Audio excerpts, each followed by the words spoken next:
Well, hey everybody, welcome on back to Avved, What Lurks Beneath, um, the stream or the campaign title that gets less mysterious with every episode. Um, since we're getting to know pretty well what's lurking down there underneath the sands.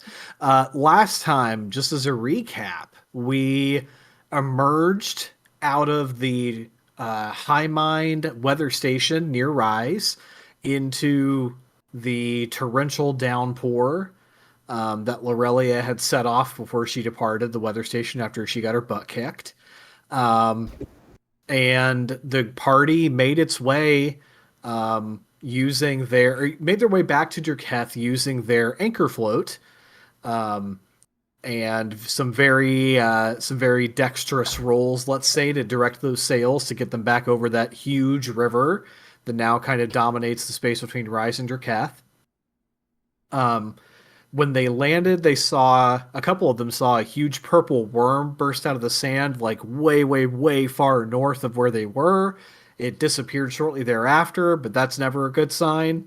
Those are supposed to be pretty rare, like once in a lifetime kind of things, and they saw one, and so didn't seem to bode well for them. But they got back into the city where they found Draketh basically split in half by a river. And really just got to work immediately, to their credit, on kind of figuring out where everybody was or is, and collecting along the way a lot of decisions that our party needs to kind of make choices on here pretty soon. Why are they the ones who are making these decisions? Because they're the ones who know currently the most about who's attacking them, and they are the ones who have the most experience with these enemies, with the high minds. So they might not necessarily be the most military-minded thinkers. They might not necessarily be the highest tech thinkers necessarily as a full group, but they are the most informed. And so when we have a lot of decisions to make, you got to put your trust and your faith in the people who know the most. And that's what the folks in Draketh have done. So we've got some choices to make about what we want the Skraptics to do. The Artificers at the Skraptics have offered to do what they're calling big project, and we had a list of those. We'll go over those here momentarily. We have some zip lines that we can set up, some like fast transit zip lines from place to place that we can choose where we want those to go. We have a whole city council with resources at its disposal, who we learned we kind of have to persuade in some instances to get them to do certain things. Art reflecting life, unfortunately, there. And then we have a town watch that has a bunch of town watch people who are really good at what they do that need to be told where they are most needed in the city. So we're not dicing up goblins in this particular session, everybody. We're gonna make some administrative choices to the best of our ability, and we've also got some people missing. The Skraptic overboss, as we call him, the one who's sort of in charge of all the Skraptics in the city, who's on the city's council, is missing. Also missing the leader of the town watch, Amalia. We don't know where she is. She's apparently out in the city somewhere helping people, but we don't know where in the city that's happening. So yeah, just lots of decisions that we were making last time, or at least becoming aware that we had decisions that we need to make. I'm trying to think if there's anything else I need to recap. I think that pretty well covers it. Oh, we got some new items from QWERTY at QWERTY's Booth of Wonders. And of course, maybe the most important thing I forgot to mention, we've leveled up. We're level 7, which is incredible. 7? 7? 7? 6, 7. Oh my gosh. What a hilarious combination of numbers. Certainly that will never get old. How could it? Yeah, so I think that's kind of... Oh, and we also... Not that the characters were aware of it, because it was happening way, way, way far away, but we also had a little scene where we saw Lorelia pull up to some subterranean station and she was like in bad shape, and someone named Grant basically didn't help her and essentially scolded her for failing to take out the party. And told her that it's her job to go to Draketh and eliminate everybody who's aware of the High Minds. So our players, our characters are not aware that happened, but we as the audience are to a certain degree. And kind of similar to that scene, we have another one for you this time, but this is a flashback. This is taking us back a little ways to a simpler, less conflict-ridden time. So just sit back and relax, everybody. Here we go. The night has stretched on, and as the clock strikes an hour that makes Tully's bones ache, he knows it's time for bed. EJ whirs nearby, conserving energy until the morning when it will charge its cells in the sun, and Reuben reclines in his chair next to the window. Come on, Dad. It's late. We gotta get some sleep. No, not yet. I'm having a good time. Tully rolls his eyes. Well, like you always say, you know best. I'm not your boss, so I can't force you. Still, you should sleep soon. Your knee's gonna be killing you tomorrow. Tully stands from his own seat and stretches for a moment, letting out a sigh, and then disappears into his room. Reuben watches him go, and then turns back in his chair, looking out of the window and up to the stars. I'm glad you stayed. Speaking with you has been fascinating. Reuben winks at her as he fiddles with the sheath. I feel the same. Now hush up, because I'm thinking there might be a way for us to access those old satellites using this doohickey. Lorelia smiles a smile that doesn't reach her eyes as she stares at the sheath in the old artificer's gnarled hands.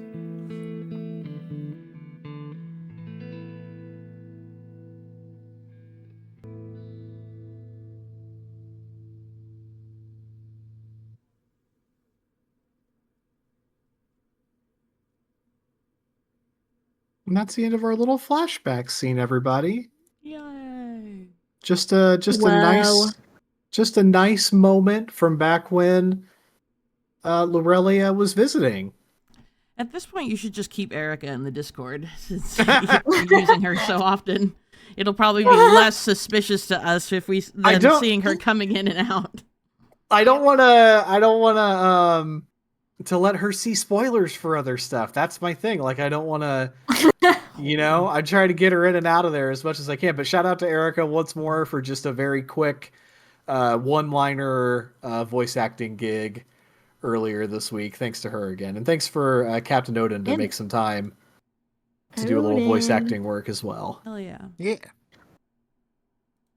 But yeah, just that happened before we determined that Lorelia is like evil. Correct. That happened when you'd brought her back from the Great North Cave and she was visiting and you guys took her around to your houses and stuff and met everybody, and when she was still a friend, theoretically. So but for us, the first day back in Draketh after the weather station had kind of come to a close. You'd been up for quite a long time, and you finally got to the point where you'd sort of met with everybody that was like critical to meet with and things that you just absolutely had to do. And then, I mean, your eyes are just feeling super heavy, and so everybody sort of retires back to their homes or their places of rest. Elson, I'm assuming for you that you've headed back to the Chapel of Lathander. Aerie, your bed at your house in the Westeries is, I'm sure, just as comfortable as ever. Tully, of course, goes back to the apartment with Reuben. But Rain, as you look south from the Skraptic headquarters where we'd all kind of reconvene at the end of the last session, you realize, maybe for the first time since getting back, that your house is completely underwater. My house! Not my house! So for you, my question is, I mean, everybody else has some kind of setup. Where do you go to rest? You know that Ilara is punching people over at the Paradise Markets to get them to close up their booths and stuff. But you don't know where Ash and the kids are. So like where would Rain think that they had gone to, or is there someone that you would want to ask, like, hey, do you know where they are? Or like how does Rain sort of react to that?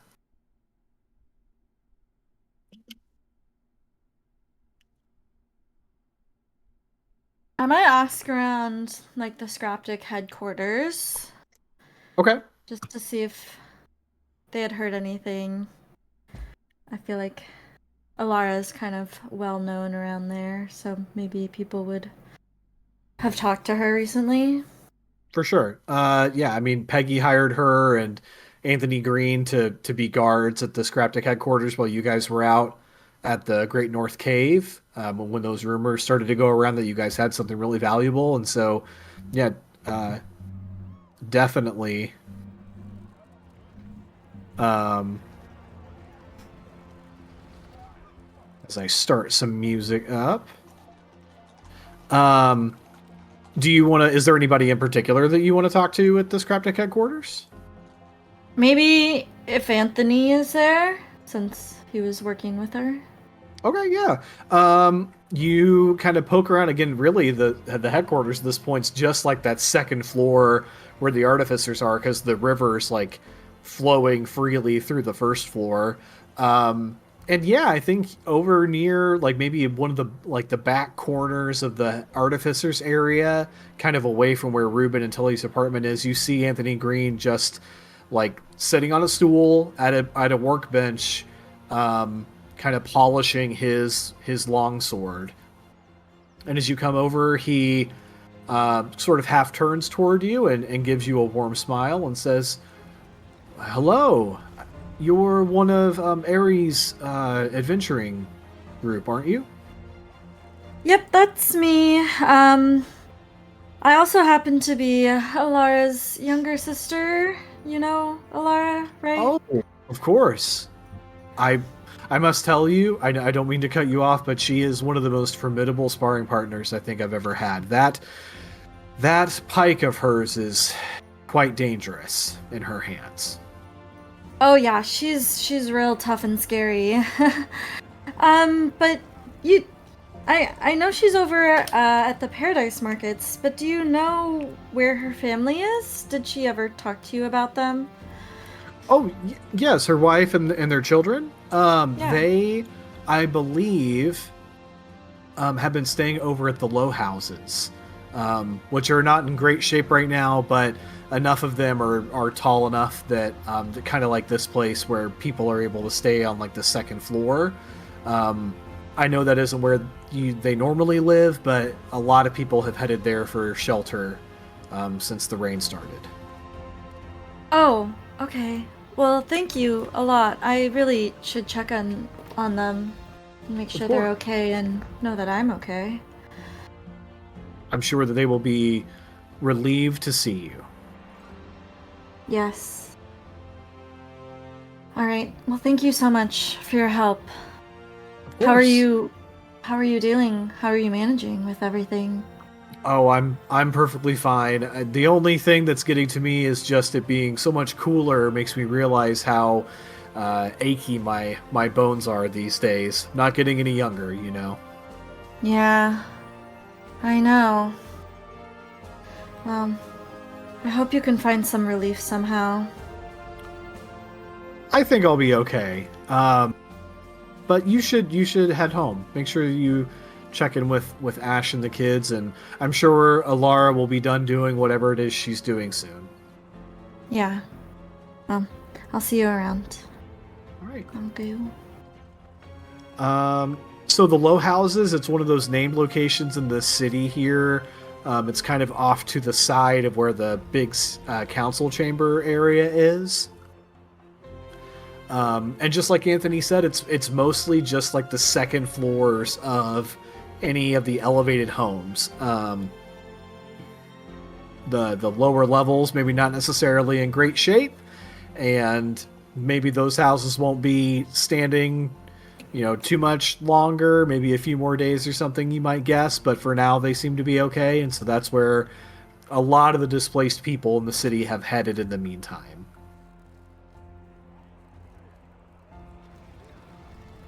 So, if you want to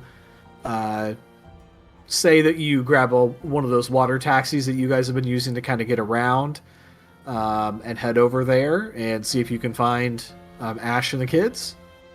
Yes, that is what I will do. Okay, make an investigation check. Ooh. I'm gonna say not too heavy here. We'll say like DC of 7. 7. Just because you got to look around. 7.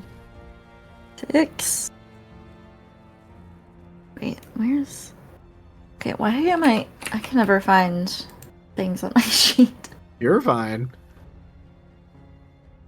Oh, I got a dirty 20. Filthy, dirty 20. Filthy, nasty, dirty.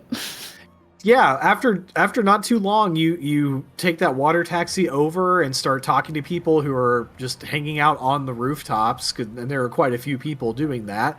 And they tell you right away, oh yeah, there's a lizard folk woman and a couple of kids that are staying in, this house, and they point you in the direction of it. As you start to look around, you see that, again, not to be defeated by a little weather, the populace of Draketh have created like little floating bridges between the various rooftops. And so you're able to kind of like walk your way across all these floating bridges in the water and make it over to this house that Ash and the kids and presumably Alara have taken up residence in. And as you kind of climb in through like a second floor window, immediately Ash is like wide-eyed and just shocked that you're here. And you see her stop, like she's been like toweling off the kids to keep them from drying out. And she says, "Oh my goodness, I'm so happy to see you. Of course, I've got to be honest with you, Rain. I never thought that I would have to worry about the kids getting mold under their scales before from them being too wet. But here we are. What can you do? And so she grabs a towel and like continues to try to dry their scales off as they like wriggle around in front of her. I think I would pick up a towel and start helping her dry off the little ones. Just be like, Ash, I'm so glad that you're okay and you and the kids are all safe. Everyone's here, right? I think so. It was a little sudden. The rain started and then, I mean, within just a couple of hours, there was already a pretty strong flow of water through the middle of the city. And I mean, credit to Alara, she could sort of see, I guess, what was going to happen ahead of time. She's good instincts and, a good head on her shoulders, and told us right away we needed to get to higher ground. So we booked it over to the Skraptic headquarters, and she got us up on the second floor. And as soon as we were there and safe, she headed off to start helping. And then eventually got us over to... What? Of course she started helping right away. That's what she does. And then eventually she took a break and came back and got us into this place, and she kind of gestures around to this, sort of abandoned second floor of this house and says it's not ideal, but it's better than, drowning. So you take what you can get. Yeah. I know, I couldn't have ever imagined that this was going to be the outcome of our adventure, but... Yeah, weren't you planning on just having it rain a little? This might have been overkill, don't you think? We didn't intend for this to happen, but then, do you recall the high elf that we brought around? We brought back, we found her underground. Did you hear about that? Yeah, Lurelia, right? I think she stopped by. Yeah, so she turned out to not be a friend. She betrayed us pretty bad and, did all of this. I think when you say that she betrayed you, the kids, the two of them, like, turn in your direction, and they're little, like, lizard folk, dragonborn hybrid scales. Like, they, like, sort of, like, rise a little bit, like, they flex a little bit, so their, like, necks get kind of big, and they, like, look like they're ready for a fight, kind of.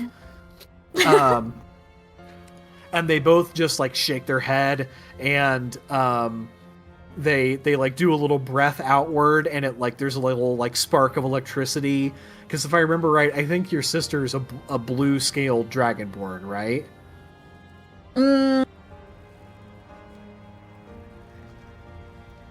I can't recall. I think maybe I chose orange. Orange? Oh my. Or I don't know. I can't remember. Whatever her scale tied ability would be, a little miniature version of that comes out of the kids' mouths. There, we'll innovate around the not remembering part. Yes. We're good. We're so good. And they just look like, on your behalf, they look angry and frustrated that somebody betrayed you. And Ash says, oh, go ahead. Oh, I was just gonna say, darlings, don't get offended on my behalf. But unfortunately, it led to us to where we are now. Kind of ruined a lot of stuff, but we had the best of intentions. Ash sort of pauses and drying those scales off, and just places one of her clawed hands on your shoulder and says, you did your best, and we're okay, and it's gonna be okay. Just like a second later, you hear the second floor windows squeak open again, and a very heavy footstep step through it, and then you hear it squeak closed, and through the door steps Ilara, laying her pike on the ground and like a pack on the other side of her on the ground, and then she just like collapses on the floor between the two of you and says, oh my god, I'm so friggin' tired. Sorry for saying frickin' kids. Laura, did you tire yourself out from punching too many people at the market? It was a lot of punches. It was a lot, and I wasn't... They were pretty clear that I couldn't use my pike, and so I had to just use my fist. I've never punched that many people before. That, like, I mean, I have, but not like that rapidly in succession, one after the other kind of a thing. It was a lot. Yeah. Yeah. Hopefully you didn't injure them too bad. You know, they are still on our side. No, just more disciplinary punches, I would say. They were into it, so... Yeah, sure. Okay. Uh-huh. What do you do? Like, she's like collapsed on the ground between the two of you. Like, what do you do? I don't know, for Ilara while she's like exhausted on the ground?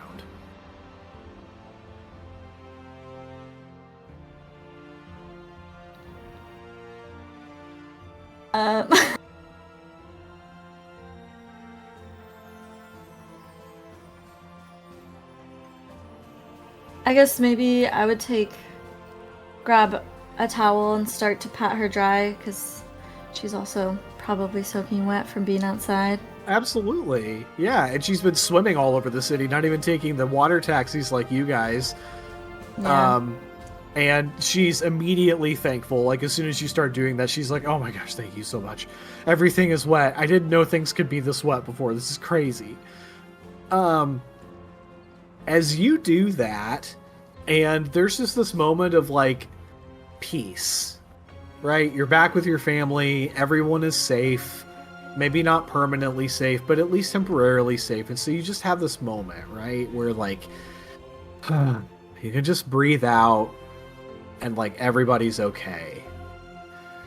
And when that happens, Rain, I need you to roll a perception check. And the DC for this is 2. Oh, Ooh.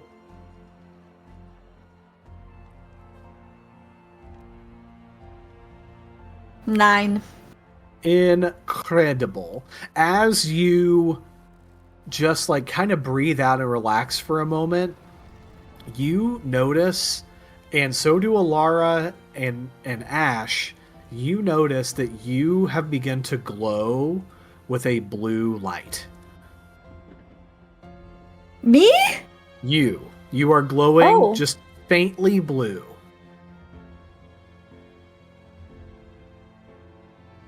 Does anybody else see that?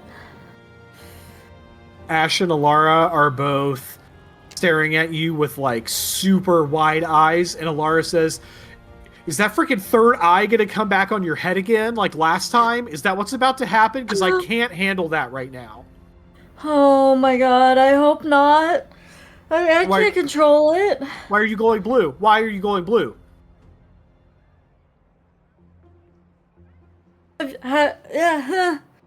Ash, have you ever read about anything like this? And Glowing studies? light? No, I haven't read anything. What do you mean? Is there a third? I'm with Alara. Do you have a third eye again? Is it somewhere else? Is it on your elbow or something? Look for a third eye. I'm frantically looking all over. No, I don't think so. I don't see anything. I just see myself glowing. Let's do your choice of a wisdom check, or we can more specify it with a like a religion check.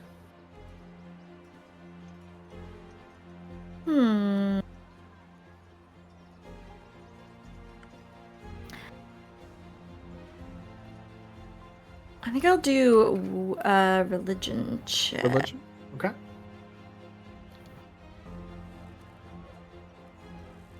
Can her third eye just show up anywhere on her body? The wild magic table says that it's always in the middle of your forehead. Okay. And that's what caused it last time, but they don't know that. So Yeah. they're like, where the heck is it? What's going on? I got a 12. That's really good. That's, more than good enough. As you start to sort of try to figure out where is this glow coming from, you realize that for the first time since leaving Fulguros, you can feel the presence of the water spirit, the spirit from the oasis in Fulguros. You can feel it all around you. What?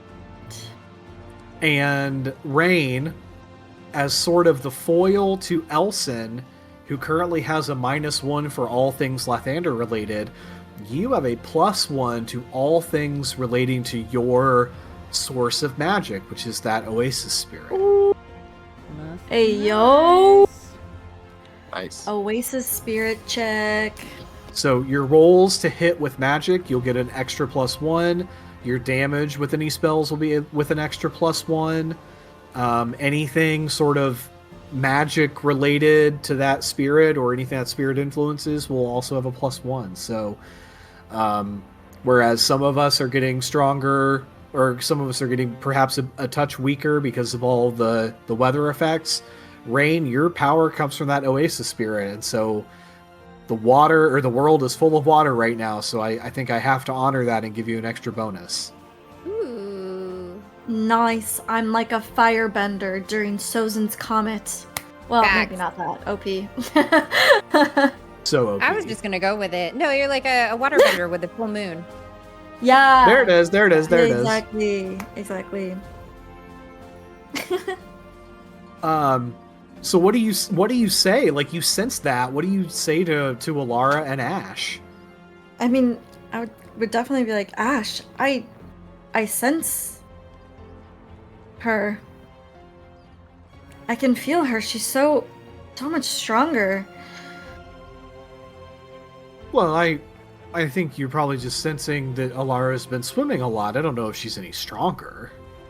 No. Me. You're stronger? Yes, the water spirit. I can feel her presence.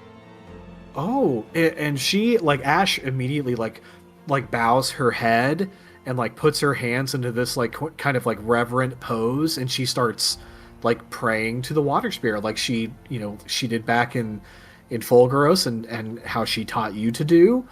And when she opens her eyes after a few moments, she's just, like, smiling, like, ear to ear, those, like, ultra thin lizard folk lips, like, pulled back, showing off her very lethal teeth. And she says, I can too. I can sense her everywhere, all around us. Maybe she heard our prayers all this time and is thanking us. Although, maybe a little less love. I think I could probably use a little less. I agree. Wow. With that, your family kind of begins to get ready for bed at the evening. That glowing eventually sort of fades, so that you're not like a nightlight for everybody, inadvertently. And you're able to, to go to bed and wake up the next morning. And this is where we'll get everybody back into it. When the morning arrives, each of you awaken to the dim light of an overcast sky. A memory flashes through your minds, each of your minds, of that fateful morning just weeks ago when you were assigned to that first adventure out to the Hex, and how bright and hot that morning was. And this one is by no means anything like that. But with this new day, where does your group meet up? This was probably, something your party discussed the previous evening. Hey, let's all go home and get some rest and meet up somewhere in the morning. So where do you guys want to say you're meeting up for the day? Or maybe I'm totally wrong. Maybe your group didn't talk about it, and maybe you'll just kind of bump into each other or something. I was thinking maybe the Skraptic headquarters. Yeah, that was what I was thinking. Because I feel like the first thing we should deploy is the zip line. Yep. The zip line? So we can my get thought. around easily or... That sound good to everybody? Yep, Yeah, I think that makes the most sense. Means. Okay, so you all, one way or another, water taxi or what have you, make your way back to the Skraptic headquarters there. And up on the second floor with the Artificers working busily behind you, Aunt Peggy comes over and says, well, all right, y'all, you rapscallions, hope you had a good night of rest. We gotta get these zip lines deployed immediately, so where do y'all want them to go? Remember, they gotta be anchored here, but we can send them out to any of the important spots in the city. And so as a reminder, those spots are Bits and Bobs. You can set up a zip line to their boats if you want. The West Streets. I'll do little arrow tabs for you. The City Council Chambers, of course. You could send one to the Low Houses. You can send one to Draketh Town Watch Center. Send one to the Paradise Markets. Send one to the Temple Quarter.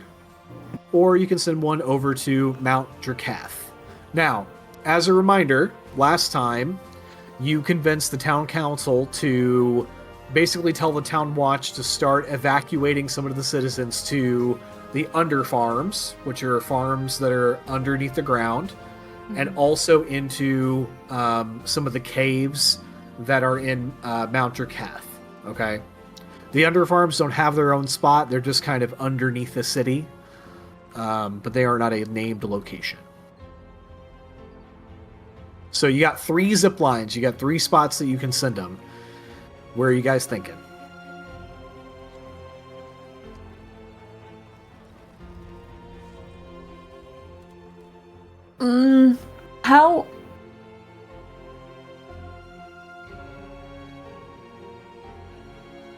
How easy is it? Setting up for like an attack. right?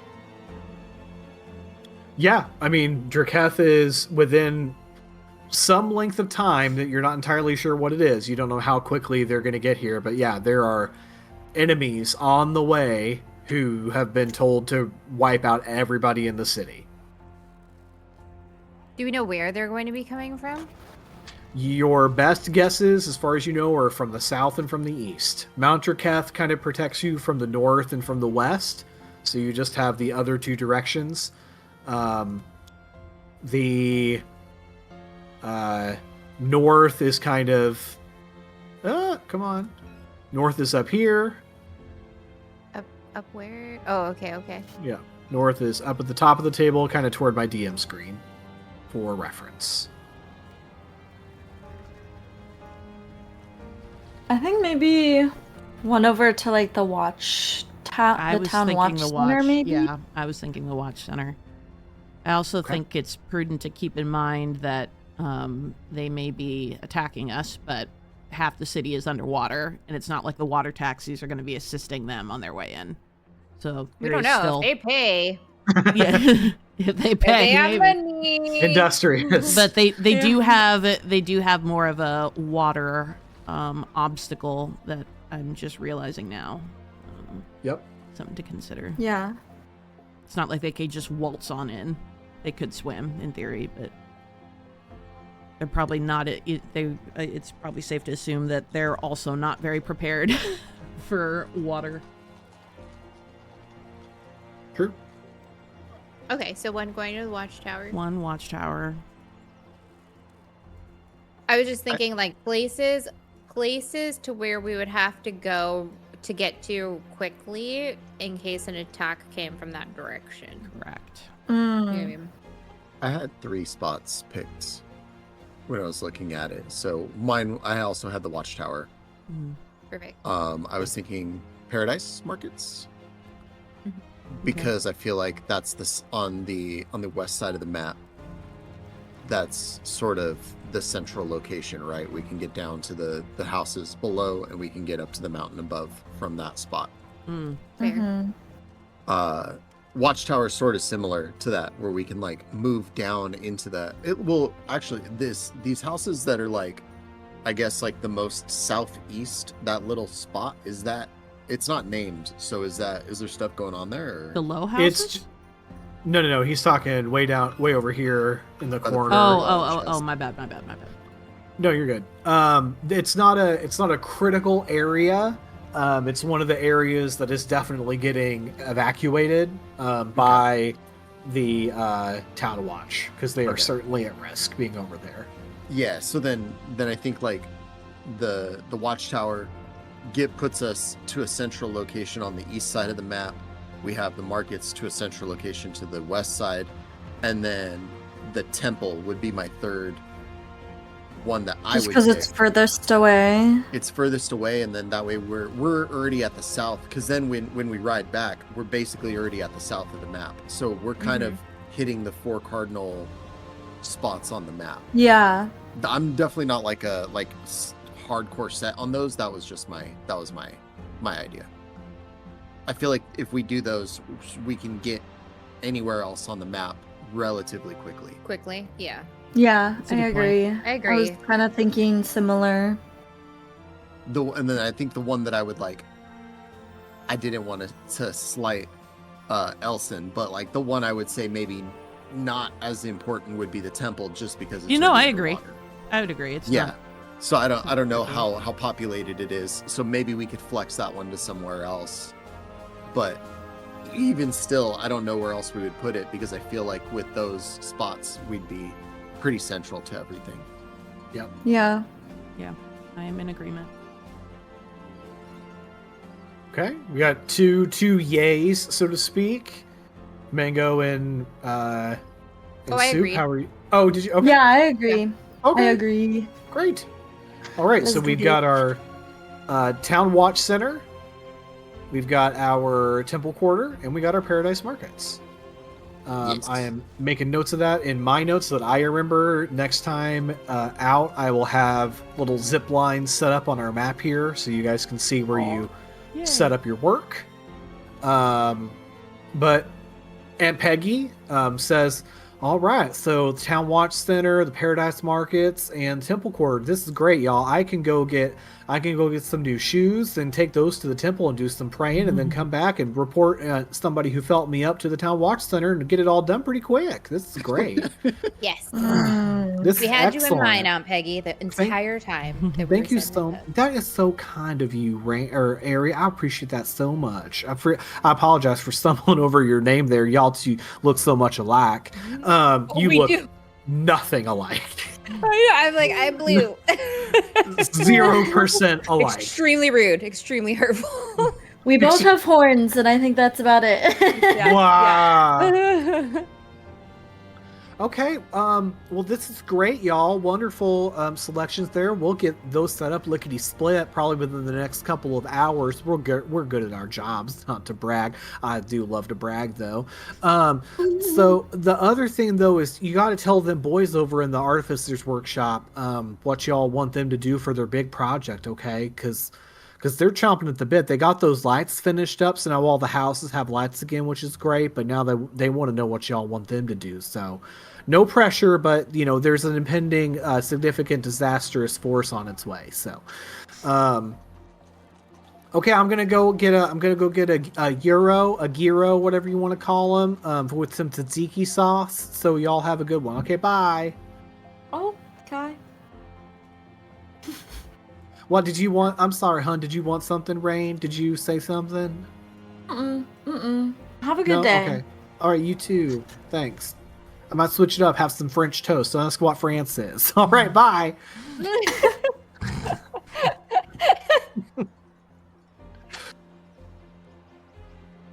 What? The French toast?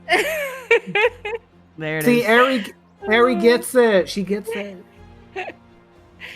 I have a question about Yes, ma'am.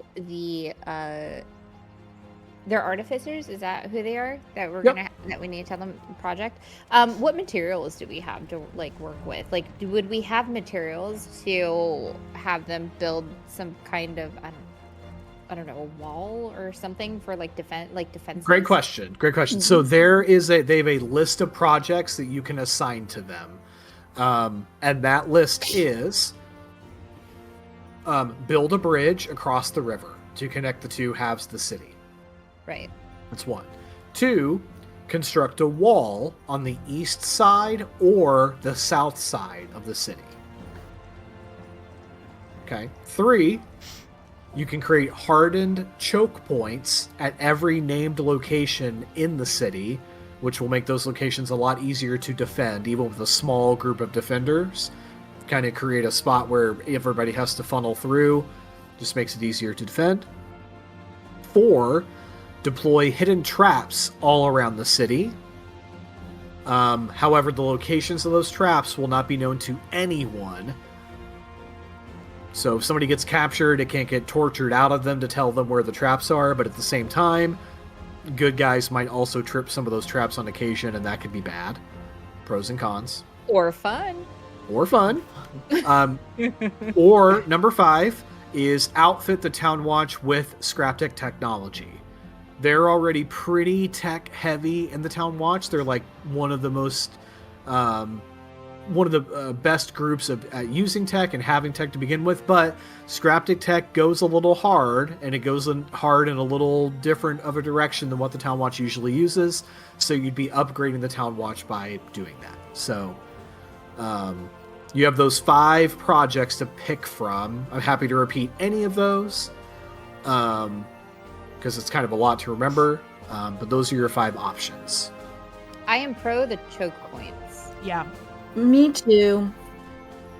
That's my immediate thought. Mango and I are big fans of choke points, as evidenced Yeah, by our big- previous We're Baldur's big Gate fans of 3. choking.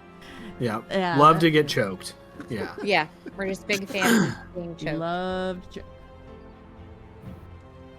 Can we get I love getting choked in chat, please? Thank you. choke me, daddy.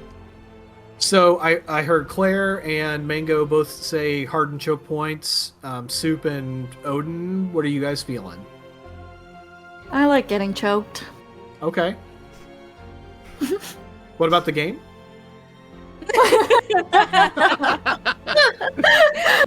Elson I'm also happy. loves getting choked. Just some more character lore for you. Incredible. I mean, I would imagine. He loves sticks and stones and whips. and chains and whips and getting choked Damn. and getting Me too. choked. Odin, feelings about being choked or choke points, whichever one. Or walls. Or traps. I say, choke me, Daddy DM.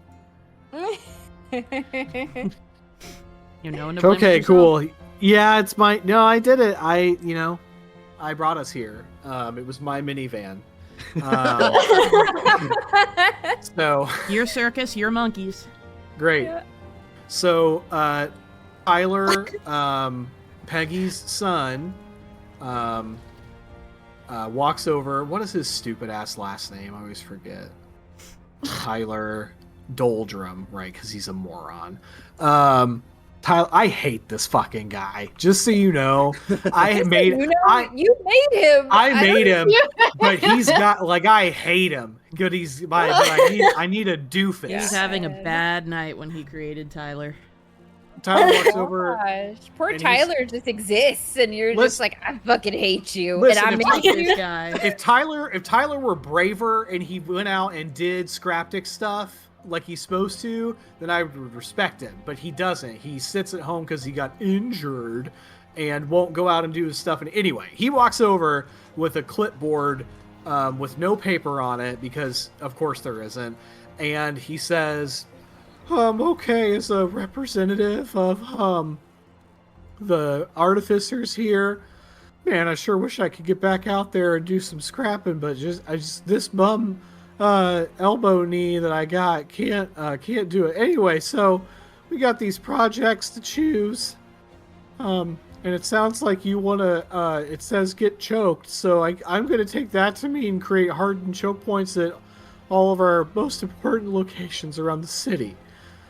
So yeah, we'll get right on that. So those are going to have, Great What- job. I just want to tell you, great job, Tyler, just deducing that from us saying that we want to be choked. did you say something nice to me?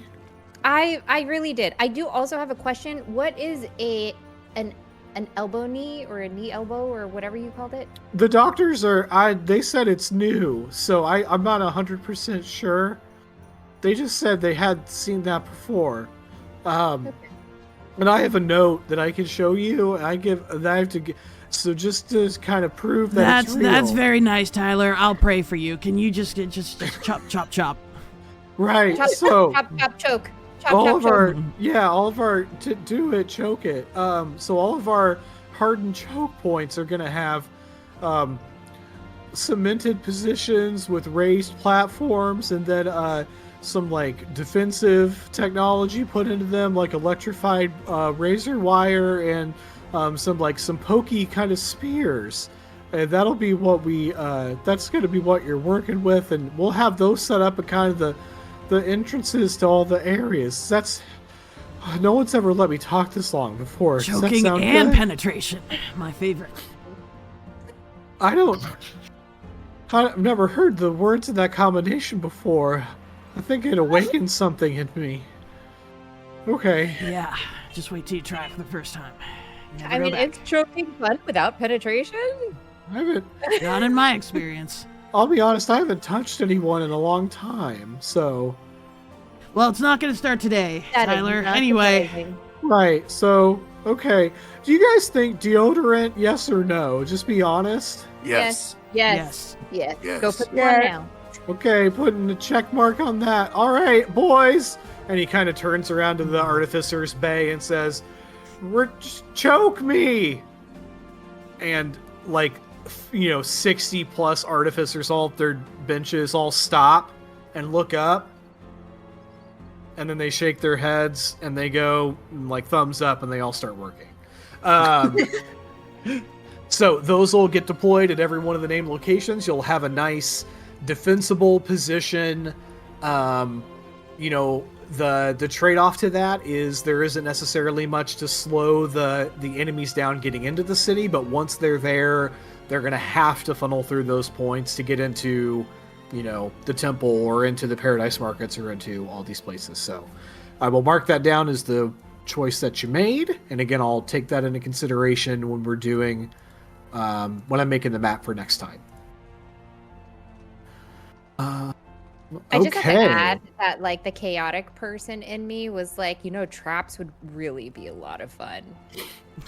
Mainly because the probability that one of us, probably me, would step in it would just be hilarious. Oh, sure. Absolutely. I would have had a lot of fun doing that, and also probably inadvertently causing some problems for the bad guys, and maybe even some of your allies as well, not just you guys. But Heart and Show Point's very responsible. That's what I'll say. Very responsible. In a good way. Okay, so... Responsibly. Yeah, I love getting hard with choke points. Oh my god. But responsibly. Responsibly. As you turn to leave, Tyler actually stops and he walks back over to your group and says, one thing. So I apologize, but I did mean to mention that we have, for this project, we have almost everything that we need. But there is one, it's a kind of like purified copper that's kind of rare that we need for the electrification of the razor wire. It's pretty critical to the design that the Artificers put together. And we know for sure that one of the booths at the Paradise Market has it. Could you maybe get it for us, do you think? Like, maybe talk to the council and see if they would approve us to, go over there and take it out of the booth since all the booths are closed down? I'm sure we can make that happen. Oh, okay. Wow, you're confident. Okay. What's it like to be like that? Don't answer that question, Tully. Okay.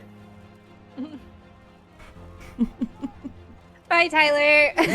Bye. Yeah, okay. And he just shuffles off. Oh, poor little guy. Actually, I'm kind of disappointed that it wasn't like we were just all talking about, okay, yeah, choke us, and he didn't take the opportunity to kind of try and move forward to, okay. That would have been very funny. That would have been so funny. And then we're just like, what are you doing? Yeah. He wouldn't have even known where to begin. Yeah. He wouldn't even know where to start. That's true. Elson probably would have just let him because he would have been very interested in this very lame little person trying to reach his neck. Yeah, I don't think he'll reach. Plus the mane. He's trying to grab your mane to bring you down. It would not go well. This sad little man. Okay, so you've got another little small side task here, which is to go talk to the council and get approval to requisition those that special purified copper from the Paradise Markets. Not something you have to do right away, but definitely something you got to get done sometime soon, so that they can finish that project up. Or we could just go requisition it ourselves. That's true. That's true. If they don't want to help us. Also true. Probably burn some bridges, so to speak. No pun intended.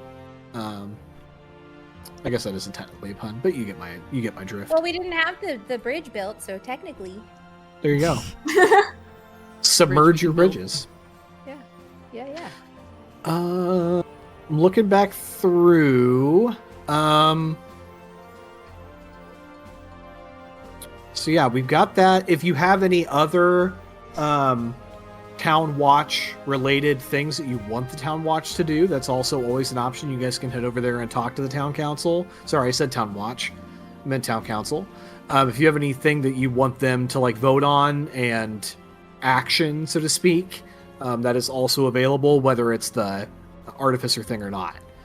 And then speaking of the Town Watch, you still have 3 groups of Town Watch people that are available for you to send out into the city to do something with. And you can go to the Watch Center and tell Damien what you want them to do. I have 5 groups of 200 written down. But if two I of were them, free- two of them are evacuating citizens currently into the okay. farm in Draketh, in Mount Draketh. Okay. So 2 of them are tied up, but you still have 3 of them who are waiting and ready. Is the entirety of the city being evacuated for the exception of like those that are staying to fight with us? Pretty much, yeah. That was the request that you guys made of the council last time out, and you swung the votes in your favor, and they said, "Yep, let's do it." Okay. So it'll take some time. You know, it's not going to be something that gets done in a day. Draketh is kind of a big city, but it's happening. Okay, so we're worried about the south and the east, right? Yeah. That's where you think your enemies are coming from. Yes. Notice that he said think. Well, just because you know where Oasis is, which is to the south. You know where the obelisk is, which is to the east. You know where the last tiers are, which is also to the east. And the Defiant Claws could be anywhere. But at the very least, you've got Mount Draketh kind of pass blocking for you on the west and on the north. So you've got good reason to assume that most, if not all, of your enemies are coming from south or east of you.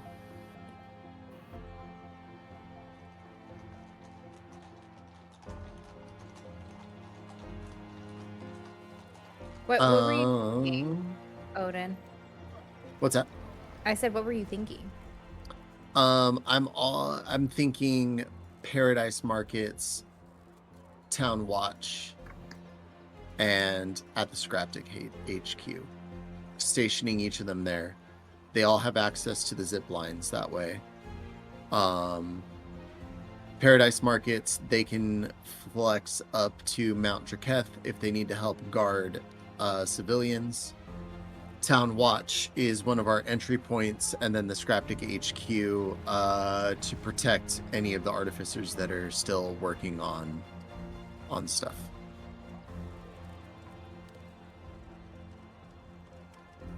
Okay. Let's well talk. reasoned. Yeah, I was gonna say let's talk about that. Is there anybody else who wants to advocate for changes to that little three group spread, so to speak? I'm sorry, I missed it. What 3 spots? So the Town Watch Center, the Skraptic HQ, and the Paradise Markets. I think those are the hottest areas. Yeah. Period.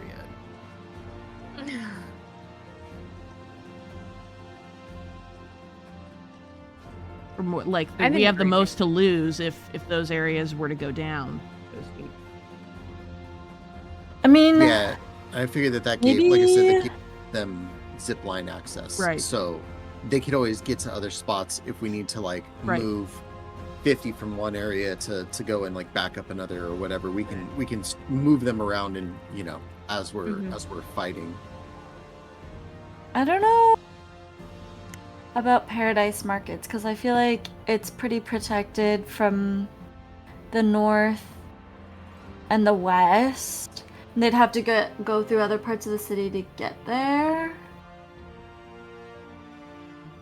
When I had brought that one up, my thought process was that way we had a group that was there close to be able to get to the civilians to protect them. Yeah, mostly as like a Last a last kinda- resort kind of Uh-oh. thing. Mhm. If nothing else, to like slow them down so the civilians can get away or something like that. What about It gives us the health. groups that are doing the evacuating? Would they not be that defense once That's they true. finished evacuating people? That They is true. will. There's- That's a really great point. Yeah, I didn't think about that. When they are done, you will have another 2 groups, 2 battalions, if you want to call it that, who will be freed up to go elsewhere in the city.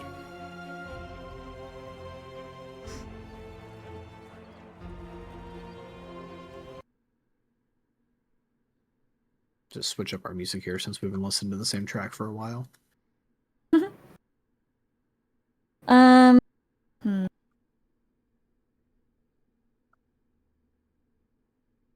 was thinking maybe like another location on the south, like the west streets or this. I mean, I know it's all the whole area that's like evacuated, but these houses in the south east. Can you drop a little tab arrow for me? That not a named location. Those are already being evacuated. So the people who are there are already on their way to either the Underfarms or to Mount Draketh. So I'm not saying you can't send the troops there, but there won't be any people there for them to defend, so to speak. Where are the choke points going to be at again? Because I'm wondering whether or not we have the troops like They're at where all the choke named points are gonna locations, be. right? All Oh. named locations. Yep. So maybe we do West Streets instead of Paradise Markets. Where's West Street? What's That's the right next logic to behind Scrap- doing Oh, the yeah, West yeah. Streets? Technically, Just 'cause- it's to the south, so Yeah. they Oh, could I see. access through Oh, West I Streets. see, That I way. see. Okay, Yeah. gotcha. So yeah, West Streets, Skraptic HQ, Watch Center. Why Skraptic HQ? Because Artificers are going to still be there working on stuff. So, like, but the for them West to have Streets backup. are just right here. I think it The- would help me if I could visualize where the actual choke points were going to be, because it'll show us where they're going to funnel into. Because the Skraptic headquarters is in water, so I feel like the probability of them being able to get to the Skraptic HQ quickly is low, and I would rather have people fighting like closer to the choke points so that we can eliminate people. We can eliminate them as they're coming in through the choke points. You know The what I choke points will also be at the Skraptic HQ, and don't think of it as just being one side or one part of each named location that'll have one. Like, you know, the West Streets is this huge area, right? But there'll Yeah. be a choke point on its south side, on its west, on its east, on its north. Like, you'll have various points of defense all around that area. Similar for the Skraptic HQ, like, if you get in through the doors on the first floor somehow, there's going to be a hardened choke point there. And then we'll also have one like up on the second floor where the Artificers area is, to give them that much more time to finish up whatever it is they might be working on. So, Okay, I think I was thinking of the choke points as larger than it being like within the building. it's going to adapt to the location, let's say. But the takeaway for you guys is that those choke points instantly make all of these areas far more defensible than they otherwise would have been. Whereas before, if the enemies got to that building, it may very well be lost without much resistance. Now there's a real fighting chance for each one of those locations to be able to kind of hold its own. Okay.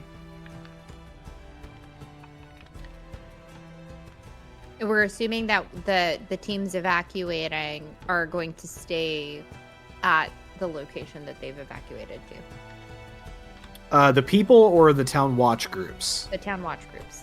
No, you'll be able to move them kind of at your leisure, so to speak.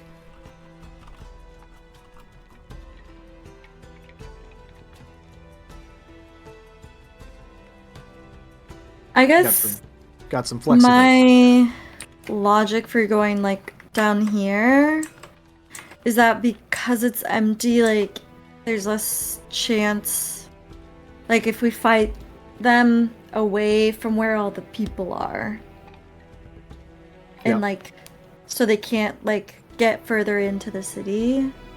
But that But I being guess- said, there isn't a defense point there. There are Yeah. no choke points there. So, That is also the other thing. Yeah. yeah.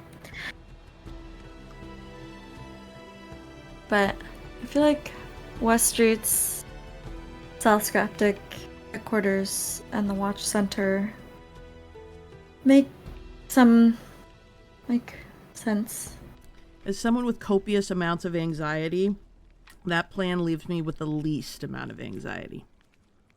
Okay. Which one? Sorry. The one that Soup just said. With the West Streets, the South Skraptic headquarters, and the Town Watch Center. Yes, exactly. Okay, West Streets. Got it. Okay. Any other arguments against or for the benefit of another location versus one of the ones that we have?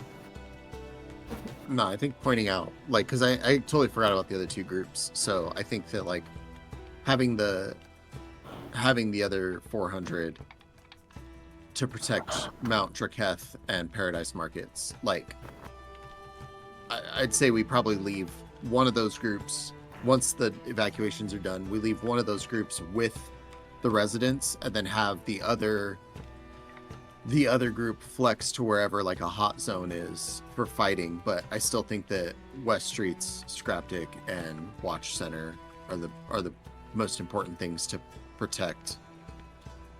Where's the entrance to the underground farmland? Because we know that they're evacuating to Mount Draketh and the underground.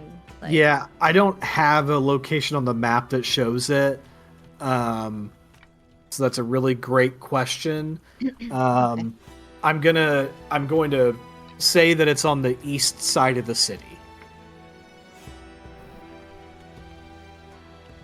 But I do not have a firm location for that.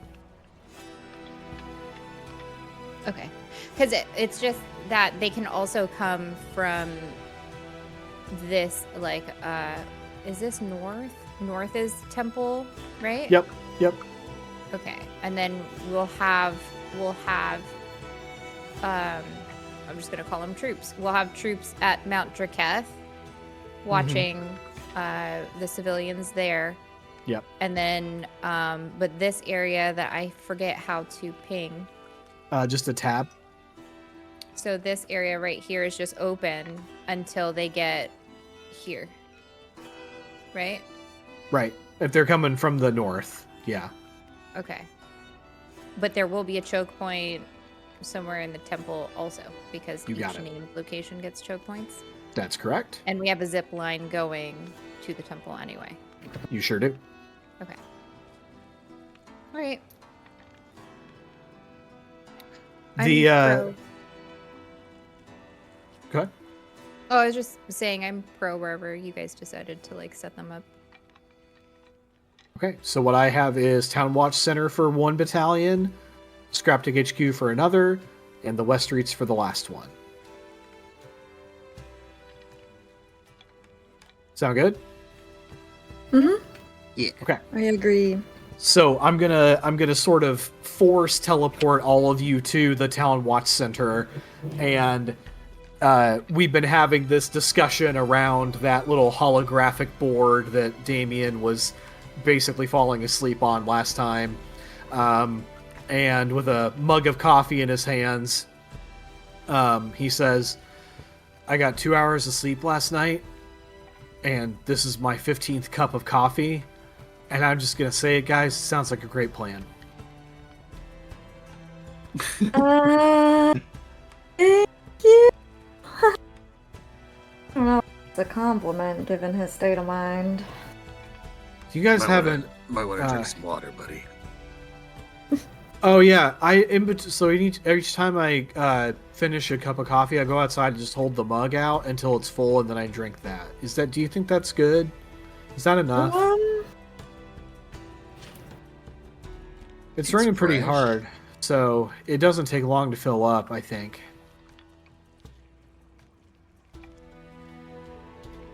So, have you guys seen Amalia by any chance?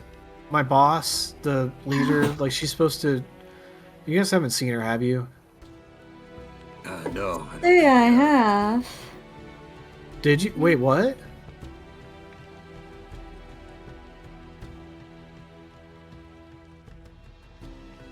Soup? What'd you say? Rain, did you say that you have? No, I say I can't say that I have. Oh, I can't say that. I missed the I can't part of it. Yeah, same. And I was like, wait, I don't remember that. Did you? Did I say it?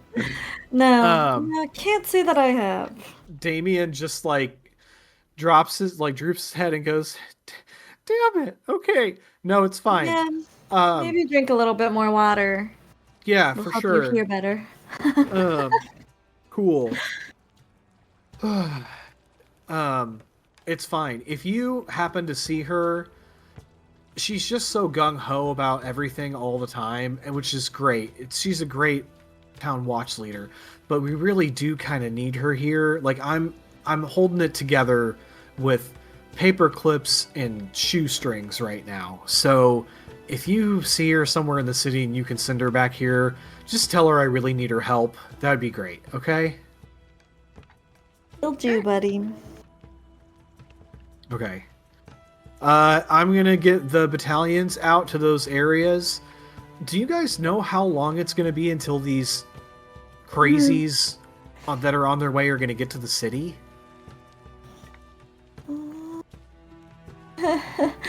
No clue. We're sort of in the dark with this.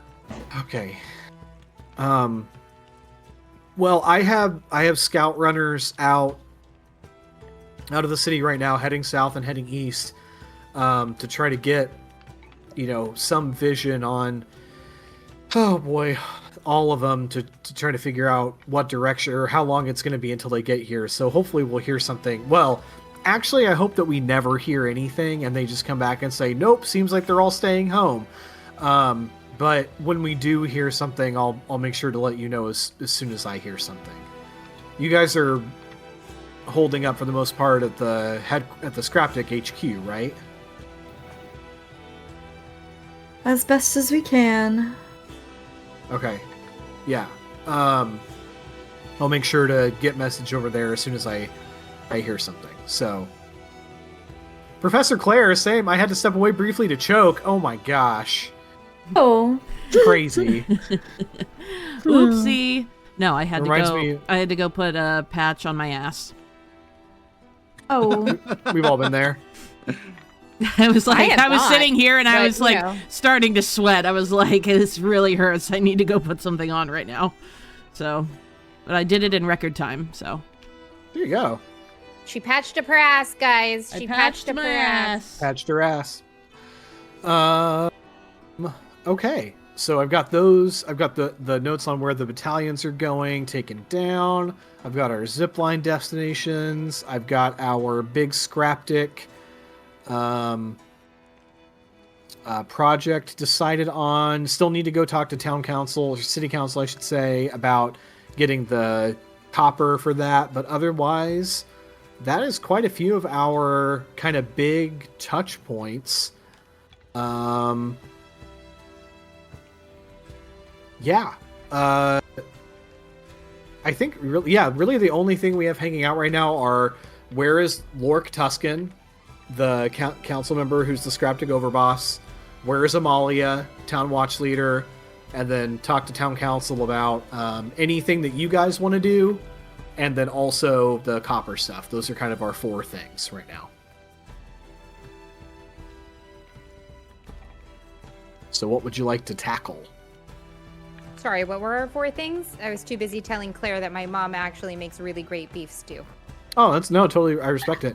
Your 4 things are, number 1, very open-ended. If you have an idea that you want the city council to vote on, that's always available. You can go talk to them. 2, talk to the city council specifically about the purified copper for the Skraptic project. You got to talk to them to get it from the Paradise Markets. 3, where is Amalia, the leader of the town watch? We don't know. She's apparently in the city somewhere. And then 4, where is Lurk Tuscan, who is the city councilor that is the Skraptic overboss? He heads up all of the Skraptic activity in the city. We don't know where he is either. Haven't seen him since the rain started, is what they've told you. So those are your 4 actionable, 3 sort of actionable things, and then 1 sort of open-ended. City council is open for voting anytime kind of a deal. do we need all of the counselors to be able to vote on stuff? Because if so, wouldn't we want to go retrieve said counselor first? You don't, because you influenced a vote last time. Oh, but if it, my bad. But I if forgot. but if it ends up being a 3-3 tie, then you're stuck. Yeah, might be worth going and finding them first, so we don't get stonewalled. And the guy Next. that's missing is a Skraptic kind of a guy. So He'd probably be on our side. right, you think he probably would vote in your favor theoretically. Would we have any idea of where he is, though? I mean, like, we were gone before it started raining. The rain started going. Yeah. We get here, and he's already missing. We didn't get any information about where he's at. The only thing that the leader of the city council told you, that's Gabori, the Red Dragonborn, she told you that he was at the Northern Skraptic HQ when the rain started. And that's the last thing that she knows. He said he was heading up there to meet with them, but that's really all that she knew. And that is that is north, even past where the temple quarter is. Okay. So we know where. Okay. So then I think that We could. we do that first. Yeah, it seems like a Yeah. natural starting point. Okay. Zip line over to the temple quarter. I was gonna say, yeah. Do you want to use your zip lines? Yes. Yeah. Hell Yes. Nice. All right, so you head back to the Skraptic HQ because it's kind of the closest one to you, and you hop on this zip line, and it is like a rocket-powered zip line, like apparatus, like harness thing. You like clip it onto the line, and this little gnome artificer with like big thick goggles and big like thick gloves gives you a thumbs up. And then he presses a big red button on a pad, and you like blast off on this zip line, flying just like 60 miles an hour. Holy. Over the water below you as it like rages in the opposite direction. You get like a little motion sick maybe. And as you are getting closer to the temple quarter and you're not slowing down, there's a moment where it's like, oh my, am I about to die? Am I going to like slam into a wall? And then a little like glowing pad on the front of your harness starts to glow. And you start to feel your momentum slow. And then as you arrive on this landing pad, you are perfectly safe. And you take off your harness, and there's another artificer stationed at the temple quarter, gives you a thumbs up as you take your harnesses off. Ooh, good landing there, guys.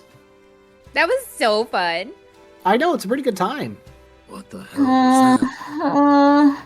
Well, I'm I gonna thought we barf. were gonna die for sure. I'm gonna barf. Oh, Guys, I want to you're do it gonna- again. If you're going to throw up, please do it off of the side into the water. It'll take it away, and I don't have to look at or smell it.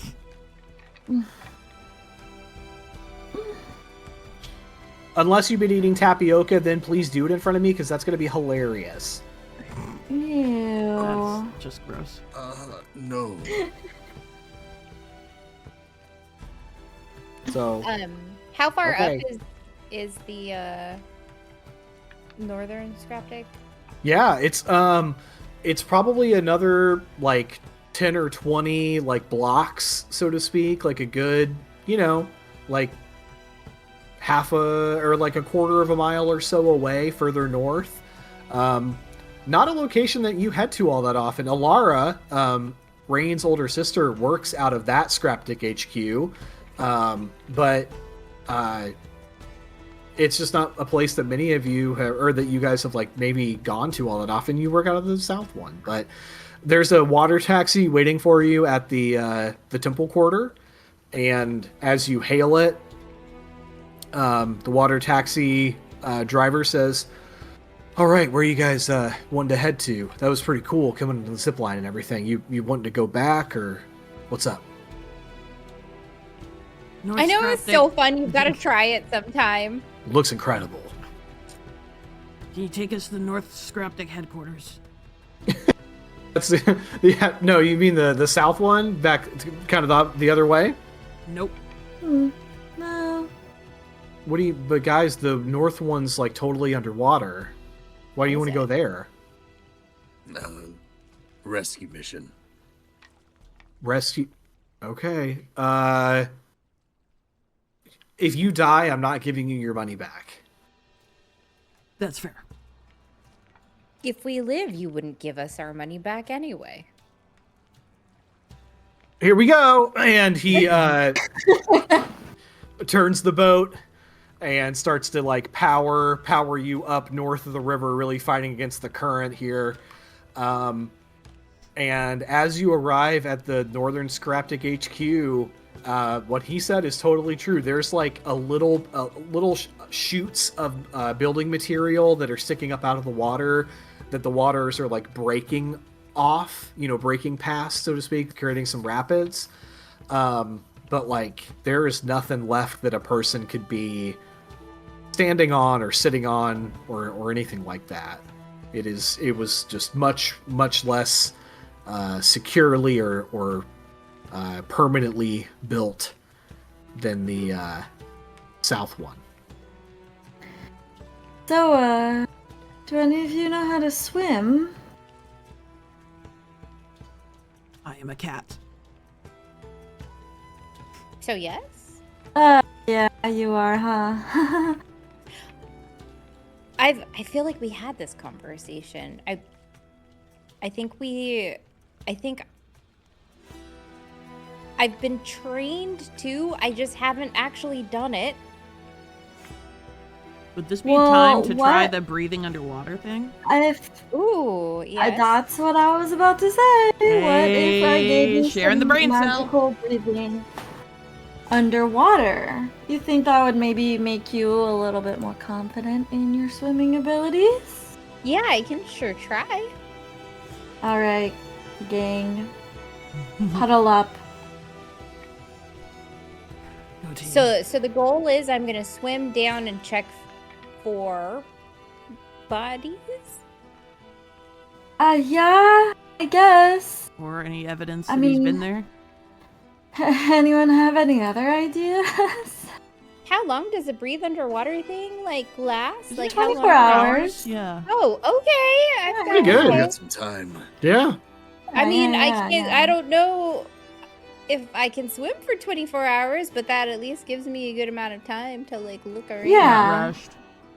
Mm-hmm. All right. Oh, I'll cast this question. on everyone. Question to DM. Yeah. I have dark vision. Does that count underwater? It does, but But. there is a but. It's going to obey the same rules though as just like being in darkened area. That it's not like pure like infinite length dark vision. I think you can see dimly up to 120 feet, and you can see. I think it's normal vision up to 60 feet off the top of my head. Okay. So kind of the same distances. Okay. gonna double- But I'm my gonna double question was just in case I need to bring some kind of a light source.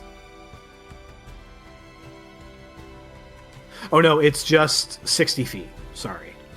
So I can see up to 60 feet Correct. It should be fine. clearly. Yes.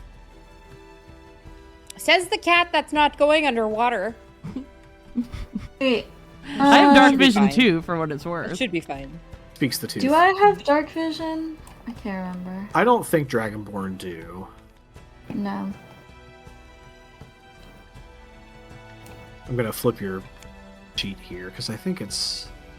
Oh, I do. Do you? Do I? I think so. I also do. My senses. Do all of you guys 'Cause have I dark feel like- vision? I'm a dwarf, man. I gotta see in the caves. That's true. Because I feel like Rain would maybe just instinctively know how to swim because of her connection to the water spirit. It's a fair point. It's a fair point. So I can go help me and go look around. Okay, I love Woo. that. But I'll cast water breathing on everyone just in case anyone falls in. There. the boat driver's like, hey, me too. Yeah, get in here, get in here. I can get Oh, up to 10 sweet! I've never breathed underwater before. This is awesome. of us. So Rain caster spell.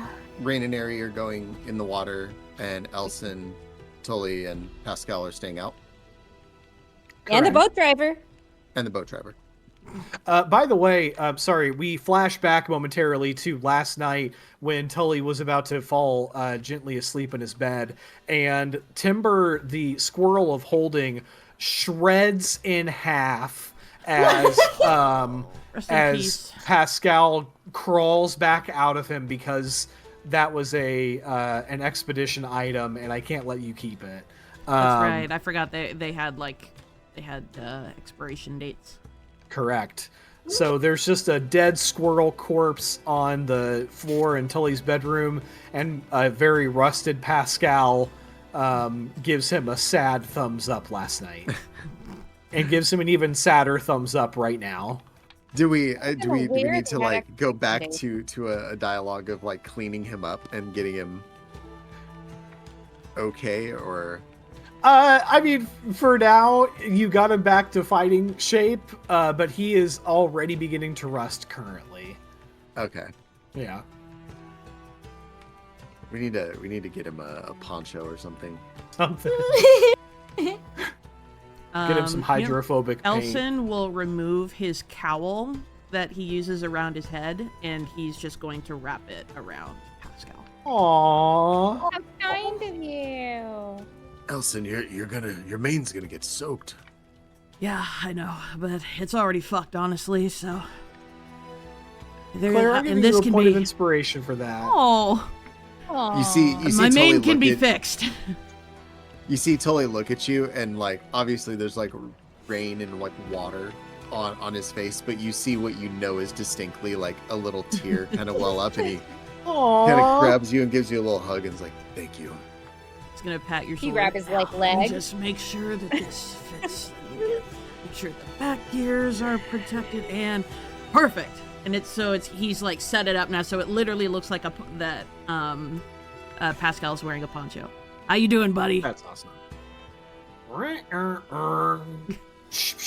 That's my boy, and he's gonna just bing bing like pat his head. Ah, Point of inspo for me. this is adorable. Thank you, Elson. Anytime. All right, our two deep sea divers over here. Water breathing has been cast. We are ready to breathe underwater. Let's make an athletics check to swim against this very strong current. Athletics. The DC for this is 14. I have +5 to athletics. You're a fighter. It makes sense. 15. 15, very good. 14. 14. You have okay. a -1 to athletics. Why did we send you But- again? But we got there. We got our 14s. Yeah. As the two of you slip off of the side of the boat and into the water, you are taken aback for a moment just by the strength and ferocity of this newly born river. And it takes you a few minutes to kind of like orient yourself as you're swimming against the current, and eventually you realize like you swim down deeper, and just a few feet under the water, the speed of that flow seems maybe a little bit less intense, and you're able to make some progress toward the northern Skraptic HQ. It is the mid-morning, kind of middle of the day, so it is fairly bright out even with the overcast, so you're not working in darkness, thank goodness. Let's make an investigation check to start kind of picking through the northern Skraptic HQ. I'm going to say, since we're looking for Lurk, who's this big half-orc guy with like big tusks and like a braid, like some braids on his head. And all of you know him again because he works with the Skraptics and everything. You know him pretty well. I'm going to say your DC for this investigation check is 16. Nope. I got an 8. 18. Ooh, Nope, yes. 19. Let's 19. go. Wow. Okay, so you start to swim through the rooms in the Skraptic HQ. The layout's kind of similar to the South HQ, but it's not exactly the same. But you're able to kind of swim through and pick through. Sort of, unfortunately, you do come across the bodies of some people who must have been trapped and were not able to get out in time. And so you come across the bodies of some Skraptics that maybe you've bumped into occasionally, but have unfortunately lost their lives here. You swim up and toward sort of a similar office setting as what Peggy has in the South HQ, and you find the door closed to it. But there is a little placard on the outside of it that says, Field Office, Lork Tuscan.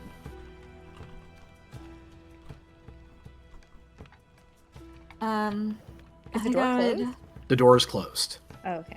Maybe go get Ari and see if we can open the door together. Absolutely. Sounds good. So you see Ari, you're kind of picking through some various rooms, maybe a storeroom for old, like, artificer equipment, and you feel like a tap on your shoulder, and Rain waves a hand and says, like, hey, let's go this way, and you swim back up. And you get to this door, and the door is just, like, sealed, closed. There's a divider in the middle, almost like the two halves of it should, like, slide apart from one another, rather than being like a regular door. What would you like to do to open this puppy? Wait, I'm having trouble visualizing the door. Say that one more time. So, like, it's sort of, like, clamped closed like this, and it looks like it's supposed to open up, like, side to side. It's gonna, like, slide into the wall kind of a thing. Uh-huh. But it is shut closed.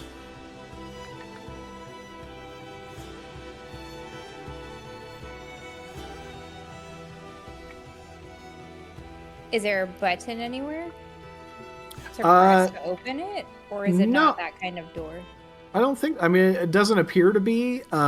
With the 16 or the 19, I should say, that Rain had gotten, like, she's looking around for something that would open the door, and nothing, even with her very good roll, she's not finding, like, a, press thing to enter, so to speak.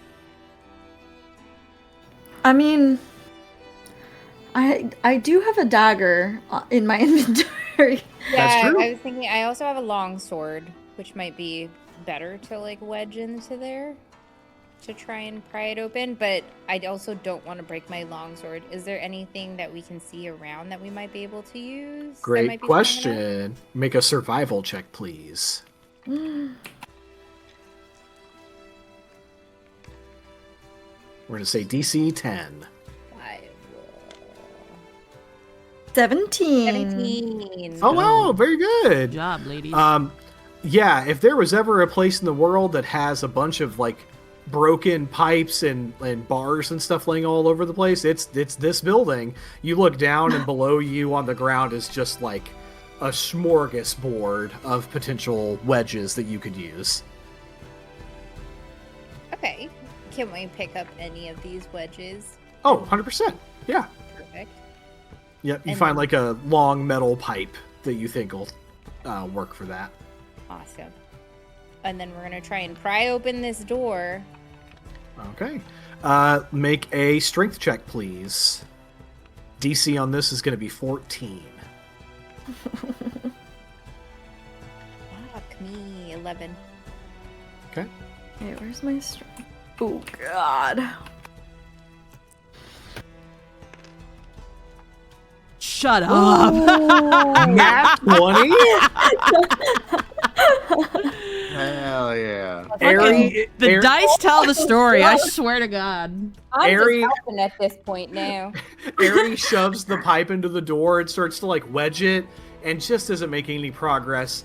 And Rain, I just am seeing in my brain, like, Rain is, like, waves her hand and is like, let me. And Ari's, like, flexing, like, no, I've got this. And Rain's like, no. She grabs it and just, like, bam, and just wedges it so hard, and that door, like, just, like, slides into the wall. It's the super strength from the water spirit, I swear. That's right. Perfect. Godly powers. As you wedge those doors open. It again opens into an office. It's very similar to the one Aunt Peggy has at the South HQ. Kind of like tall, sort of cone shaped in a way. And there are, books and pieces of equipment and everything floating in the water inside. A big chunky desk in the middle of the room that doesn't seem like it's lifted off the ground just yet. And as you look around, though, you don't see a person. Do we see anything that might have indicated that they were there recently? Define Maybe not recent. recently, but Yeah, I was gonna say before the water started coming in. I'm not saying no, but I want you to tell me what that thing would be, because I don't know what would tell you that. Gonna kind of put it back on you. I don't know what to look for in this room if we don't see a person. Yeah, I guess... Go ahead. Maybe, like, if there's, like, any, like, doors or closets. Signs of a struggle, maybe? Signs of, like, things being disturbed? Like someone trying to get out in a hurry? All underwater, so I feel like that's true. That's going to be like harder it'd be really difficult to identify that. Yeah, that's fair. But yeah, like, didn't, Aunt Peggy have, like, a secret room that she took us in once? Fair. Yeah, she had a ladder that led her up to, like, the top of the Skraptic HQ. So we would have seen that from the outside, then? Maybe not. You had swam in, to just, like, the regular entrance a little while ago. But as you're looking in this office, though, you don't see a similar ladder leading upward to some other space. Okay.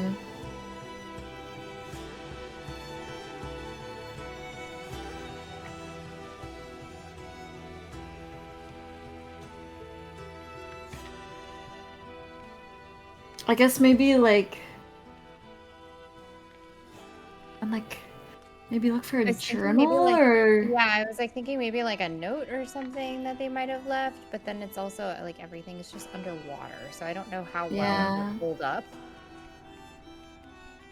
Make a perception check, both of you. DC 8.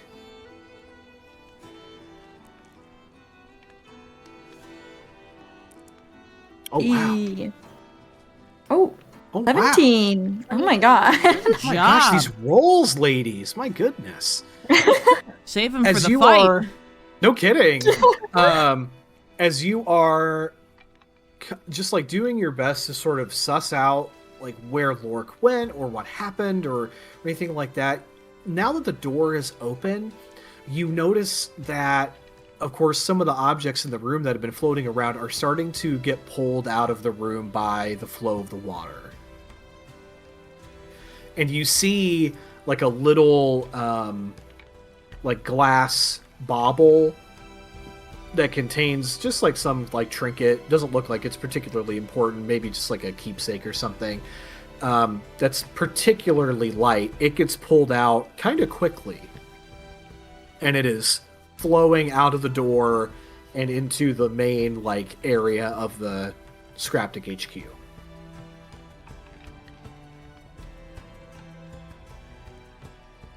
A glass orb? Yeah, just like a little glass orb.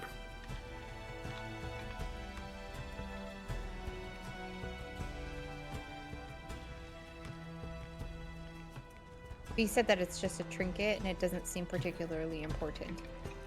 Nope, it's not like it's not like there's like a gemstone in there that's worth a lot of money, or like there's not like a device that's like blinking lights or something. It just, looks like just some kind of bauble. Maybe Is something there, like, that a reason why this particular item stood out? Is it just because it was the first thing that got sucked out, or? I think maybe you just noticed because maybe it's glinting in the low light a little bit more because it's made of glass, and now that the doors are open and stuff is beginning to, like, naturally get sucked out of the room, you're starting to notice that current is kind of picking things up, so to speak.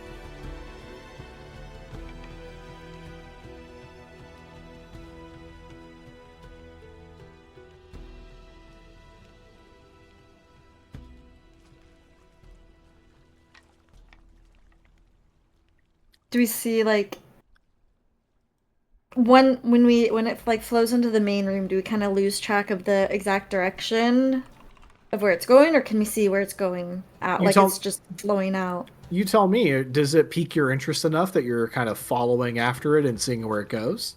It piques my interest because you called it out. Interesting. Interesting. So I'm gonna say that I swim after it. Okay. Yeah, as you kind of follow it into the main room, you see that you can't see the current of water exactly, right? But what objects that are being carried by it, you can sort of follow it that way. And this little bauble, as it exits into the bigger room, it's getting like swept out of the building itself, like through a big like hole in the wall, and is like beginning to head out into kind of the main river. Do you follow?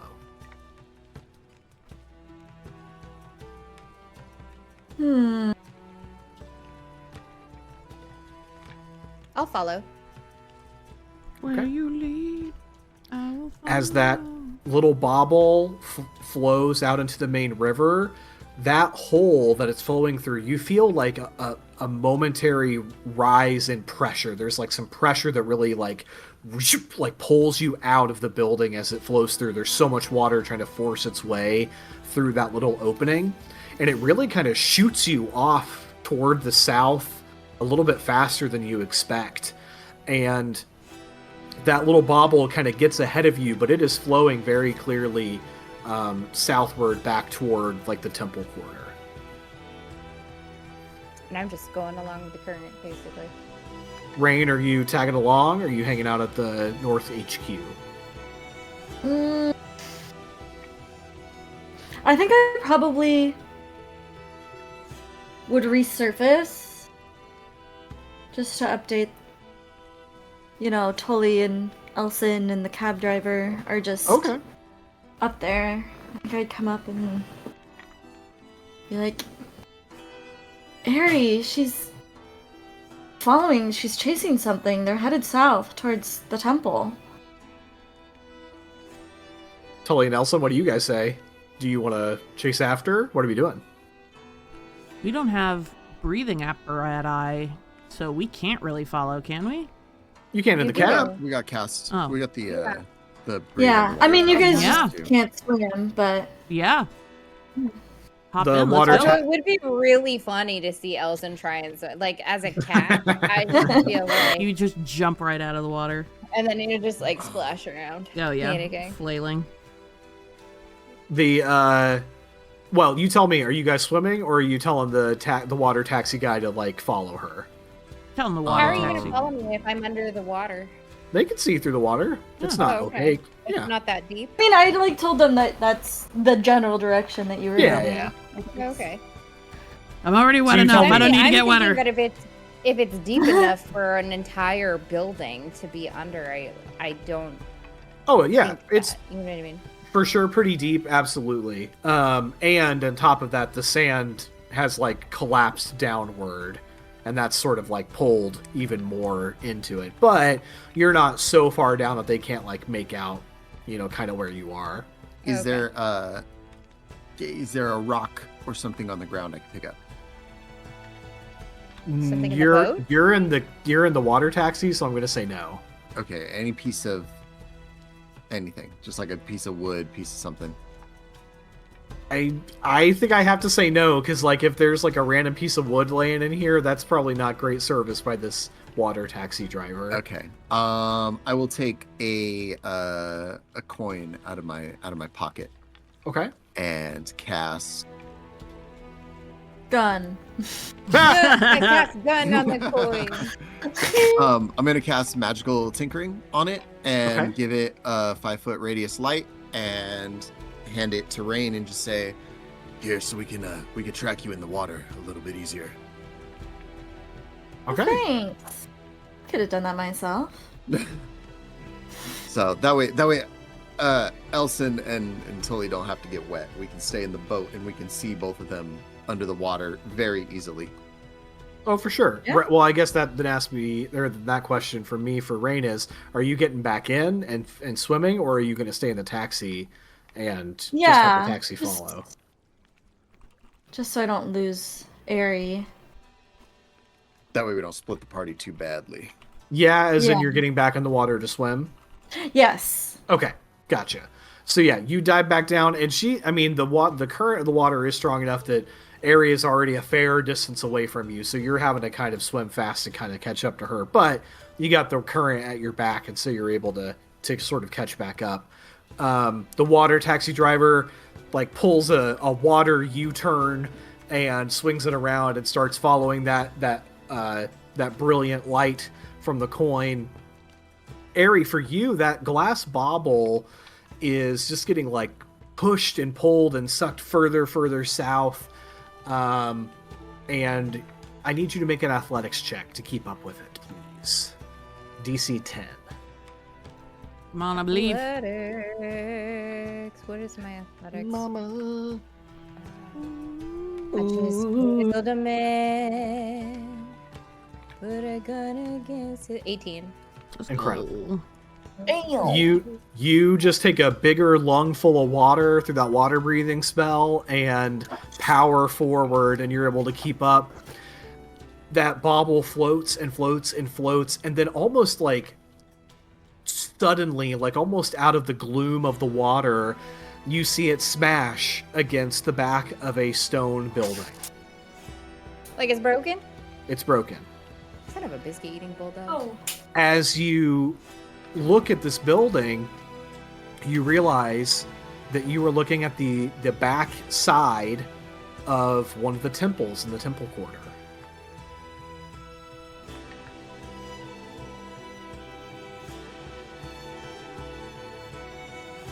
Is there an entrance that I can get into? Oh, absolutely, yeah. Probably not an area of the city that Ares as familiar with as, say, Elson, but this particular temple faces inward on this sort of cul-de-sac of other temples. And so you kind of swim around to the front, and there's this like grand set of stone stairs that lead upward into it, and like maybe 6 or 7 steps up is where the water line finally breaks, and you're kind of back on dry land. And right as you're kind of surfacing and getting up onto those stairs is when Rain appears, just like right behind you. She saw you kind of circle around and meets you, and the water taxi folks arrive at about the same moment.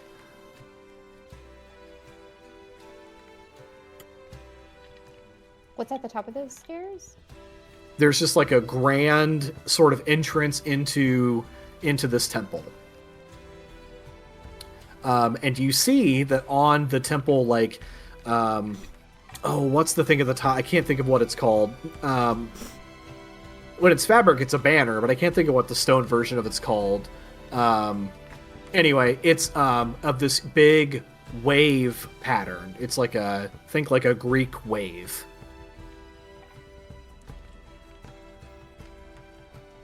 All carved in stone.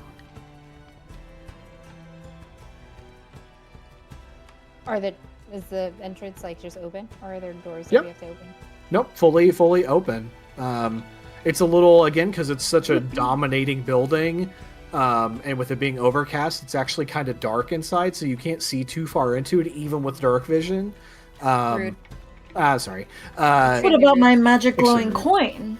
Magic glowing coin only has 5 feet of light. Oh, Unfortunately. right, yeah. Extremely. But yeah. Yeah, it wasn't that powerful. Should we go walk water into the taxi- temple? Yeah, the water taxi guy brings Elson and Tully and Pascal over onto the steps. Elson, make a religion check. DC like 3 for you. La la la. What is my? I have to Elmo's check world. my- La la la La la la la la la la la la. Elson's world. la. 12. 12.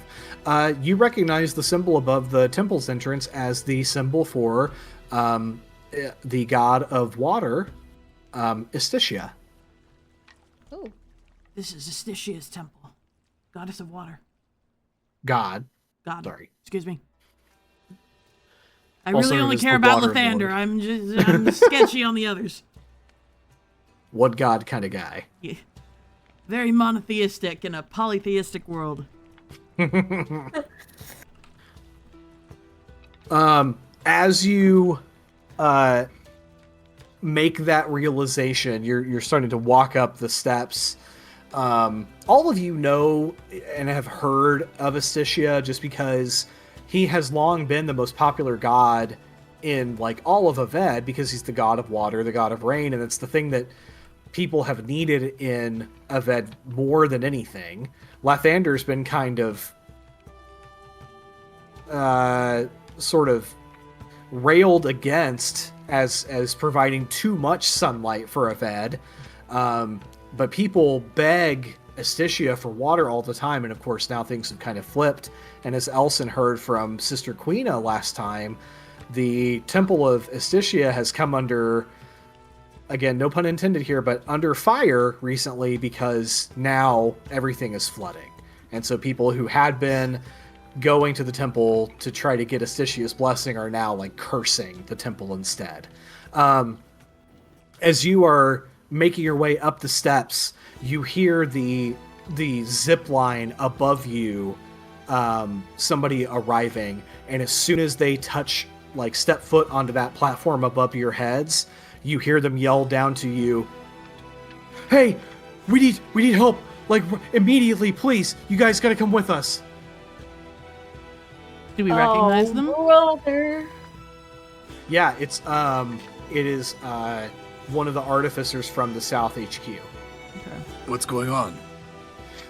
The evacuation at the low houses, something's going wrong. A bunch of the buildings are starting to collapse. You got to help us get everybody out of there. Shoot. Ash, Alara.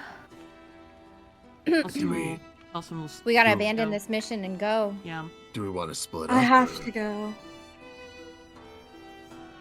I don't think we should split up. Yeah, I let's think not that split the party. That's a we would curse. all.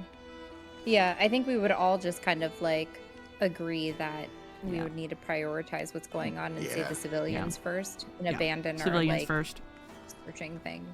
Plus, we can get to this temple via water taxi. That is true. Yeah, we could always come back. And zipline.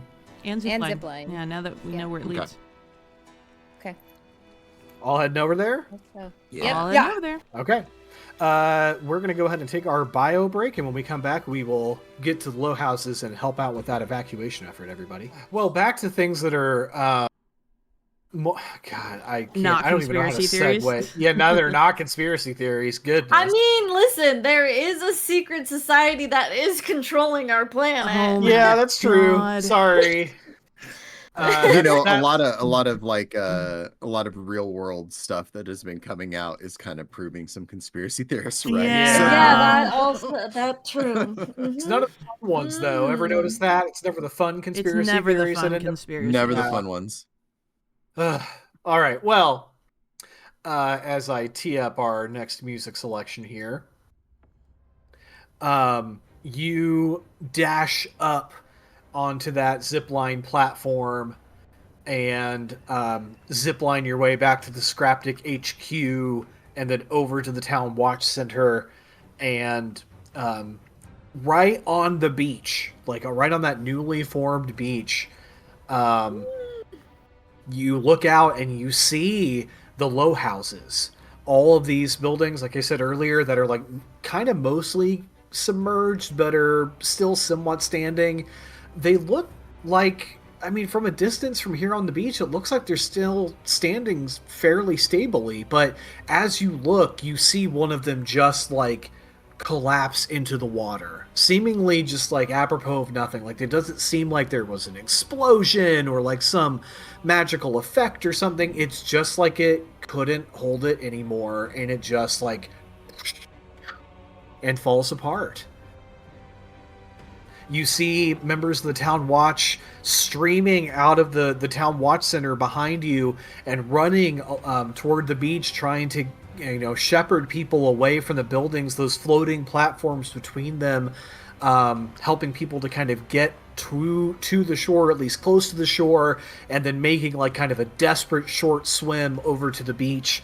And as you stand there, you hear Damien running from the town watch center behind you, and he gets to the shoreline and says, "Okay, yeah, thank goodness you guys are here. Could you please help get the last few people off of the rooftops? I think we have almost everyone evacuated at this point, but we've got to get the stragglers over here. It's mostly older folks at this point. Can you help out?" Yeah, of course. Okay, I'm going to take Town Watch group over to the north and the south. If you guys can just punch clean through the middle here and just get the last few people, that would be great. Everybody make an athletics check. Let's get you over onto the low houses themselves. Looking for a DC of 10 here. 20, Oh my gosh, dirty right, they 20. are. Ooh, They got 20. Nat 1, oh no. 12. Tully there, whenever you get a chance.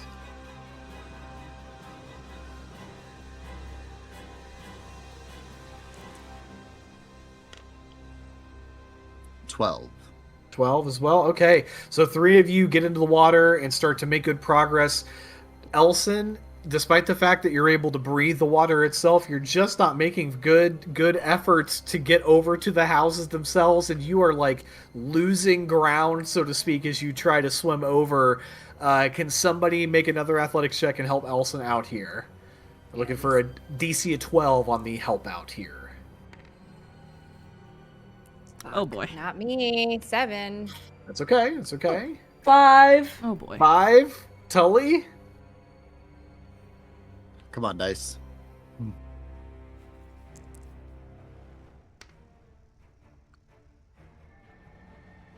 10. 10. Before we do like kind of the consequences of those failures, for Elson, we do have one option, which is words. I have to use words. Does Rain want to use either Tides of Chaos to do advantage and roll again, or do you want to use Bend Luck?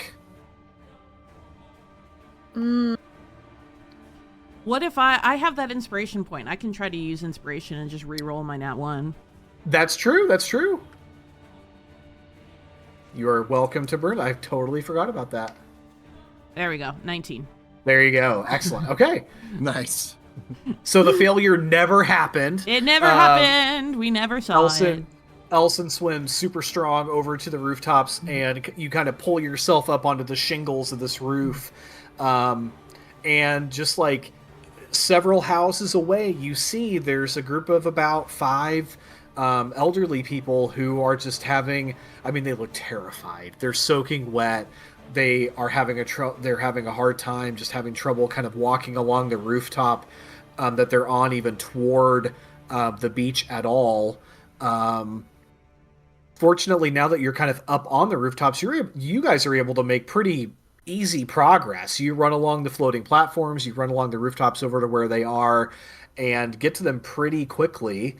I need, though, your choice, any one of you, but only one person can do this, a persuasion, deception, or intimidation check to calm them down, because they are freaking out. Who would like to make that roll? I have a +4 to perception. I have a +5 to persuasion. Sounds like the cap.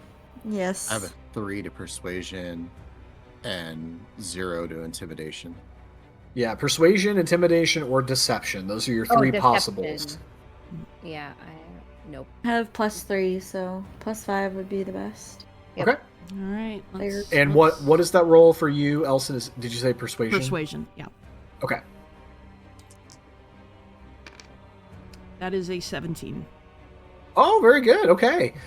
What do you say to the elderly people to calm them down, Elson? Yeah, what does the big together. wet lion say? He's gonna kind of like try to like get himself like kind of low to be more like eye level with them, because like he recognizes he's like very big. It's okay. It's okay. We're here to help you. I'm having trouble just walking along. Well, lucky for you, I'm really good at walking and I'm really good at carrying. If it's okay with you, I can carry you. And he's gonna... That sounds lovely. Alright, and Elson will Alright, pick wait. him up. Question, how are we getting them off these rooftops? Or do we have to swim again? Once you get over to that last rooftop, yeah, there's a little, 15, 20-foot gap between that last rooftop and the beach. So it's a great question. You're still, kind of a ways back from that, final roof that's closest to the beach, though. You're just, trying to get them kind of over there, so to speak, for right now. But that is a good question. You got to think ahead about how you're actually going to get them, over. So can we get a pointer as to where exactly we are right now in terms of... for sure. Low houses. You guys are back here. Okay. On that guy, that red one. Okay. And you're just kind of around here. And we wanna get to there. And okay. And I don't have the little floating platforms between all of these, but there are floating platforms between everything. Never fear. But no floating anything from here to the the beach. beach? Not to the beach. No staircase bridgey thingy? Nope. Well, I think Elson will at least start Unfortunately. trying to head towards, as close to the beach as he can get, for starters. Absolutely. As you do that, everybody make a perception check, please. Oh, dear. DC is 8. Where's my perception? 11. 8. 16. Natural 20. Oh my gosh! You got a nat 20 Incredible. on perception. Mango, what did you get? Sorry? Perceptive. 8. Okay, so everybody succeeded. Incredible. Elson, I'll talk about what you get for your nat 20 here in just a moment, but everyone, as you start to take some of the elderly folks kind of in hand to lead them along, or for Elson literally carrying one of them, as you go to start to do this, all of you feel like that I'm being watched sense trickle and tickle the back of your neck. There is a distinct, something is not right. Something is, looking at me right now. And as you look around, you notice that there are claw marks on the rooftops around you. Elson, as you look around with your nat 20, your very good nat 20, you just so briefly catch the yellow-eyed glint of 3 Leonin looking at you from just over the peaks of the roofs around you.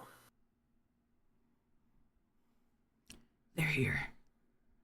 And I need everyone to roll Who's here? initiative. Oh. Son of a bitch! Okay. My initiative +5. Wait, roll what it? Roll initiative. Fucking A! Another nat 20! Oh my gosh! Oh. I got Hey, we got 6, 7. Hey. Incredible. I also got 7. Did we get a long... We did not get a long rest, did we? Yes, you did. You Oh, had a we full did. night of rest last night. Oh, Yep. Okay. did we? That You were is at full very strength. Good to know. The only person that's down anything are Tully for using one of his magical tinkerings, and Rain has cast water breathing. Okay. One more time, everybody. Initiatives other than Elson, because I know you're not 20. 7. 7. 7. Oh, wait, I have an initiative bonus. Oh, You just sure kidding. do. 8. Okay. All right, give me one moment while I kind of get everything oriented here.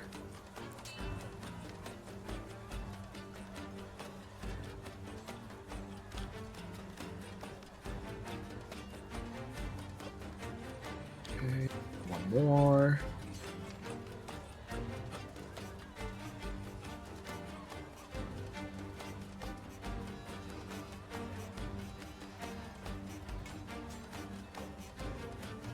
Okay, yeah, that's right, that's right. And let me reveal our little map here at the foot of the table. Oh shit.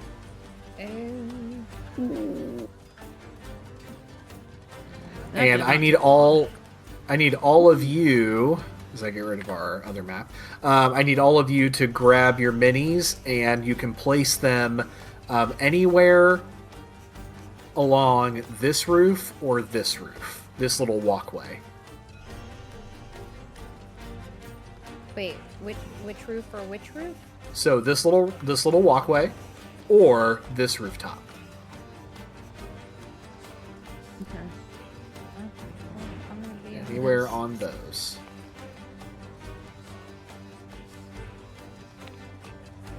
Oh.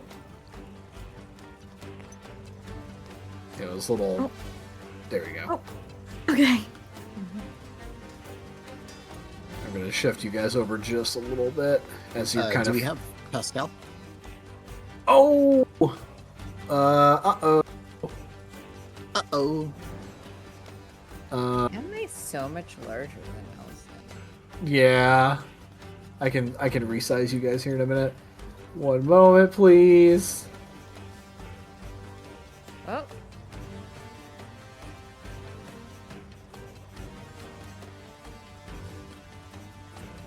Whoa, man. Heh. Pretty big loading curve. One moment.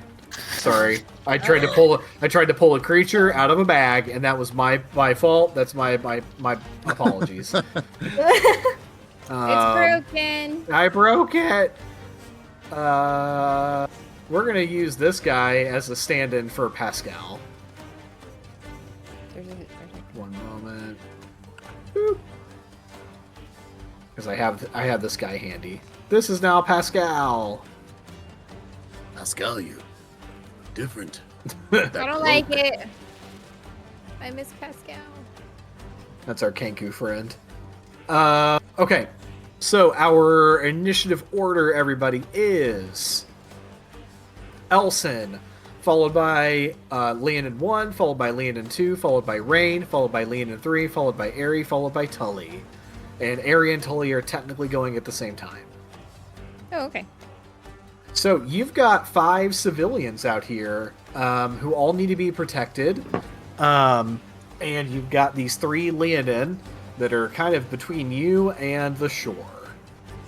So, and you've got some separation between you and the various areas on the map. So keep in mind when you're going from place to place if you're going to jump or if you're going to swim or what you're going to do to kind of get around here. But we will start at the top of the order with Elson. Okay. These are the Defiant Claws. Ostensibly, but you don't know. Could just be 3 random Leonin who are pretty upset with you about something. First question I'm going to ask: does Elson recognize any of these Leonin? That's a great question. Make a history check, DC 10. History check. What is my history? +0.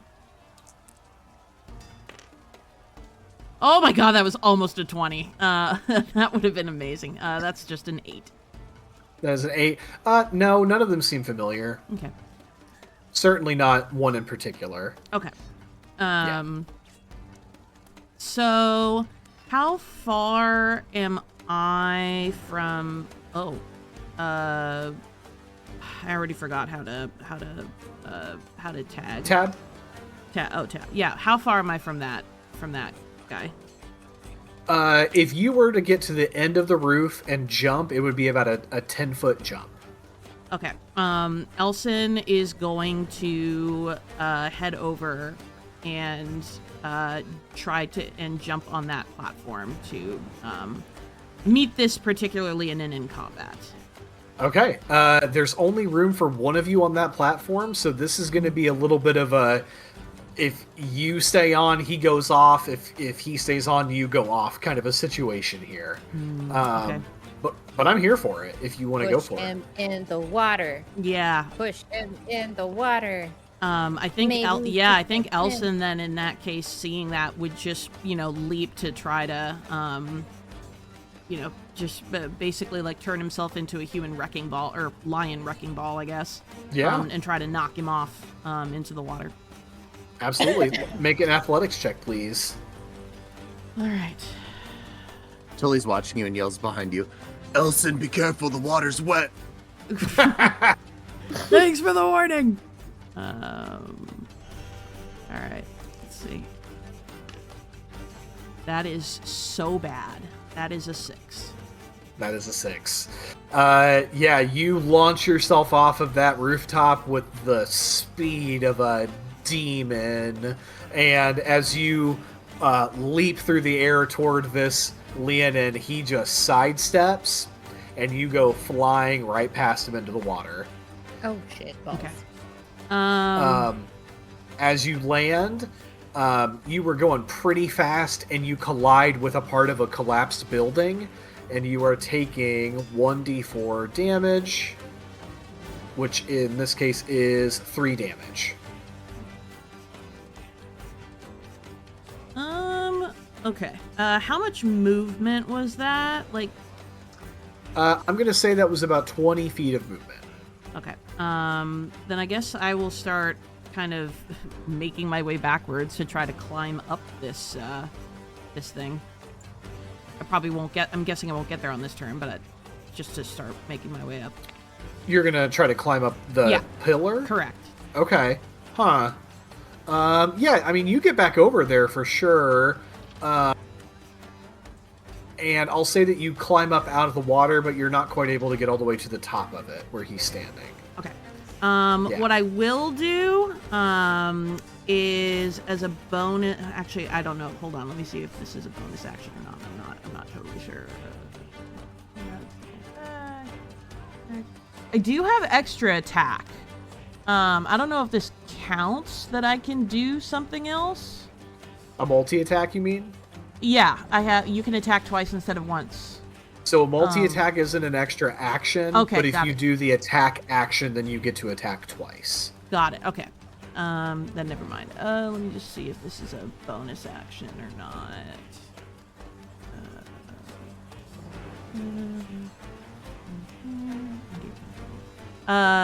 Okay, it doesn't say. I wanted to do Vow of Enmity. You can choose a creature you can see within 10 feet of you and gain advantage on attack rolls against it for 1 minute. I don't know. It doesn't say, though, whether that's a... Oh, it's under bonus actions. Never mind. There you go. Then I'm going to use my Channel Divinity and on this guy. I mean, I'm assuming I'm within 10 feet at this point. Oh, yeah, absolutely. Yeah, then I'm going to do that, and so I can gain attack rolls against him for 1 minute. Okay, and is that a wisdom save for him? There is no save. It just says you can choose a creature you can see within 10 feet of you and gain advantage on attack rolls against it for 1 minute or until it drops to 0 HP or falls unconscious. It's just auto? It's just auto. It's one of my Channel Divinity perks.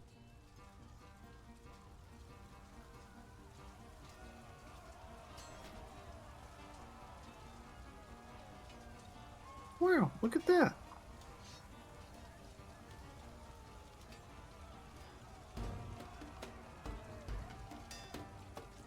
Holy shit, that's awesome. Okay, that's so fucking badass. Okay, yeah, you have enmitied his vow. Hell yeah. Okay. That's how that works, probably. Probably. Then I guess that will be my turn. Okay. We are going on to Leonin number 1. Who is this guy over here? And he is going to kind of rush over. So 5, 10, 15, 20, 25, 30. And he is going to jump over to there. Oh, he's doing a little floaty guy because of the hitbox on that building. That's fine. Boop. And he is going to attack this old bartender.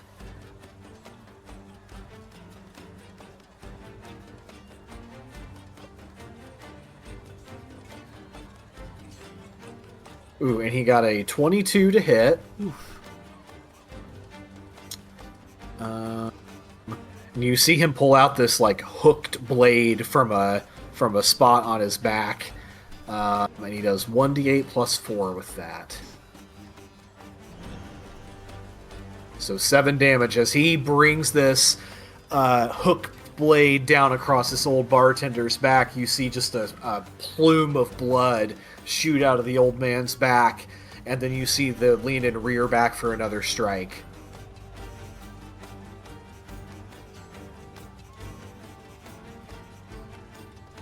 Ooh, but he is not going to hit the second one. He only gets like a 6 to hit.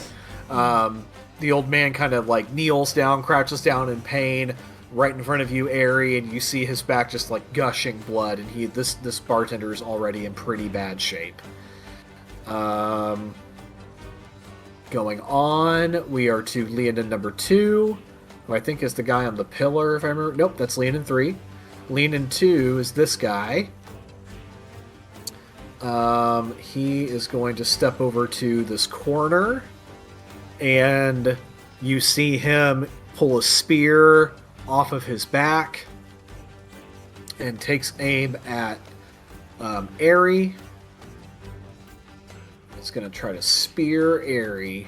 How dare he? I Extremely know. rude. Extremely hurtful. He has a 21 to hit. Oh, yeah, I think that hits.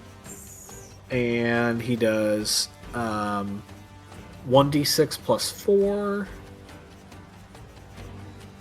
which is max damage. That's 10 damage. Screw you! As that spear just flies through the air and punches into your shoulder. That damn shoulder. And then you see him pull out a second one, and he's going to chuck that second one right at you as well. Ooh, but again, not rolling well in the second rolls here, Leonin. He only got a 10 to hit on the second one. That does not hit. Okay, and we are going right along, everybody, to Rain.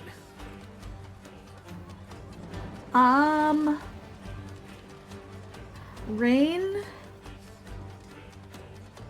Wait, is going to. Oh my gosh. Cursor line.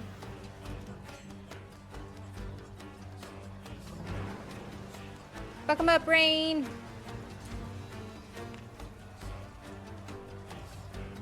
Okay, I'm going to use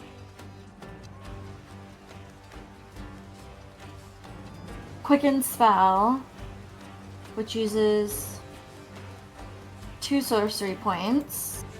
Yep. So I can do 2 spells. I will cast Mage Armor on myself, so my AC becomes 15. Yep. And I will also cast. Let me see. Wait, can I see if any of the Leonin have like ranged weapons? This guy, right? Leonin 2?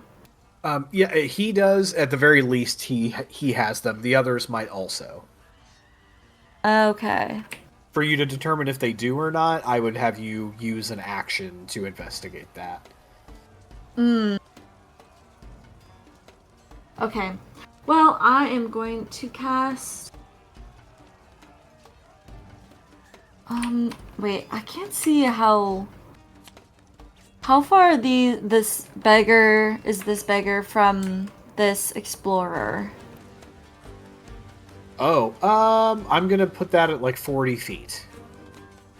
Okay, so if I cast Fog Cloud at level 2, I think, yes, level 2, that creates a 40-foot radius cloud of fog.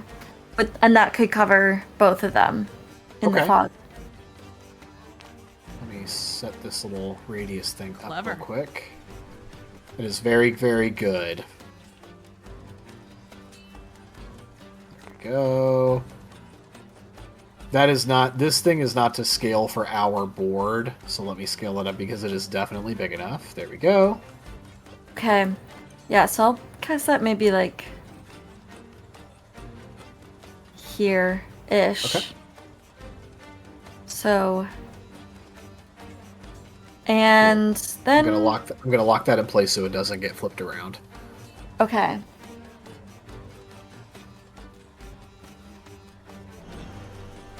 That means everything within that area is also in fog. Yep.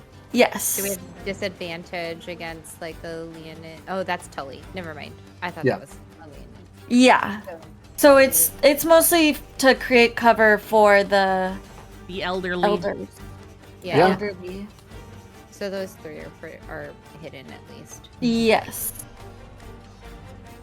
And then I will start to walk forward. 1, 2, Yeah, it's a 3. little tricky. Am I able to scoop by Tully or Yeah, no? yeah, absolutely. Okay. Wait. I can't. Oh my gosh, I'm floating. It's okay. It's just it's because the 5, hitbox of the 10, buildings. 15, 20. I have 20 feet of movement, right? You have 30. Oh, 30? Okay. Yep. 20. You don't have to I'm use gonna all of it. But Yeah, I just want to make my way over to this guy. okay. That's about like 30 feet. I'm at Yeah. the edge of this fog here.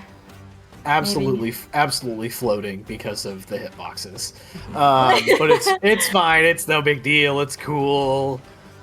Okay, and I rest my case. Really great. I mean, like, kudos on a great turn. That is very strategic. You got your AC up to 15, and you provided cover for the people you're trying to save. Super good play. We are over to Leon number 3, real quick. That's the guy on the pillar. And he is going to leap over to here, and then he is going to leap onto the building and is coming after Rain. And he is going to use his special ability that you guys have heard Airy? about. Did I say Rain? I'm an Airy.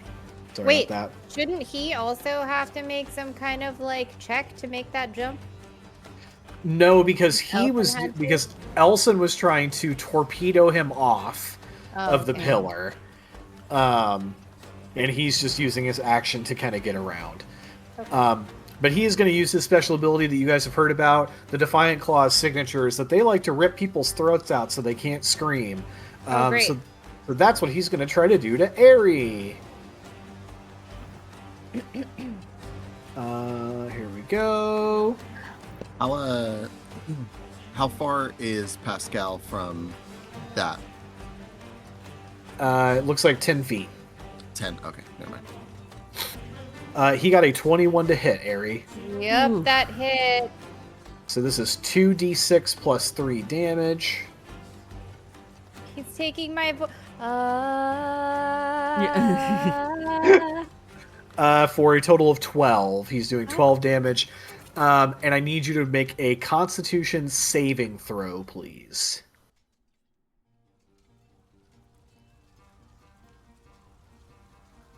What is my constitution? 23. Good roll. Wow, that's really good. Okay, so you save. If you had failed, you would have only been able to speak with a rasp until the end of your next turn. So any like verbal stuff that you would have tried to do would have been really hard for people to hear. But you saved, so you were good to go. That bite, though, he like maneuvers in through your guard, like through your swords and everything. He's just so quick, and he does like tear a chunk of flesh out of your neck. Which is where that 12 damage comes from. But you are still kicking, you are still alive. And we are going right along, everybody, to Aerie and Tully, who move technically at the same time. Let's go Aerie first, so then we can do Tully and Pascal back to Missing a back. chunk of my neck. It's true. Oh shit, get necked. I know, right, system? I'm gonna attack this dude that went and bit a chunk out of my neck. Fuck 'em up. Absolutely. Fuck him Fuck up. him up. Hold on. I gotta move so far. I wish I could move faster across this board. Harder, better, faster, stronger. I'm gonna hit him with my long sword. Okay. Wait, what are them? Yeah, remember all the cool stuff you guys have. Don't forget. Yeah, I'm trying to see if there's anything. That's only a few misses. Okay, I'm just gonna hit him with my long sword. Okay. For to hit is 20. That hits. Let's Is that go. nat? Is that what? Natural Natter. 20? No, it's a dirty 20. Oh, okay. I was about to get And hype. and then I'm also going to hit him with my short sword because I think I can do 2. Yeah? You automatically get both long and short, and Okay. then your second attack will just be long sword. Okay, do you want me to roll for hits first, or Yeah. should I roll for Yeah. damage with the Let's just do all hits and then all damage. Okay, so dirty 20 with the long.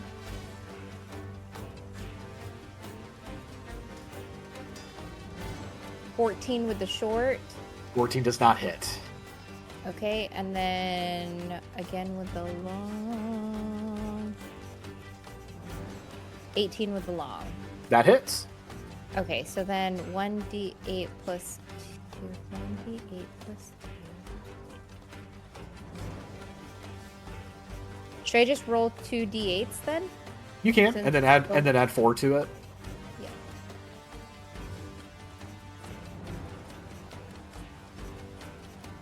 Nine damage. Wait, yeah, 9 damage. 9 damage. Okay. Tell me what this double longsword strike looks like on this guy. Well, I am very injured, but I'm pissed off that he bit my neck. So I'm taking my longsword and just kind of slashing it up first. Ari likes to spin a lot. Yeah. Dance also, I'm not sure. So she's gonna go up and then with her right hand with the longsword and hit him maybe close to the neck because I want revenge. Sure. And then spin around, miss with a short sword because I'm still just oriented from the bite. Mhm. And then spin around again and just hack at him again with my longsword. I love it. Maybe And just I'm- like in his arm because I'm just spinning at this point in anger. I think the spinning attack sort of works really well because you learn from Anthony, who's a half elf, so maybe he has like a very like elvish fighting style that's very elegant, and that's kind of how he's taught you to fight. I think that fits really, really well. Okay. You do still have, I just want to point out, you do still have Action Surge. If you want to use that to get one more set of attacks, you can throw that in there. And you also have Second Wind that you could use at this moment if you want to get some of your HP back. So just kind of throwing those out there. You don't have to use either one. We can just go on to the next turn, but I do want to mention those. I think HP wise I'm okay. No, I'm gonna save my action surge. Okay. All right. Going on to Tully and Pascal.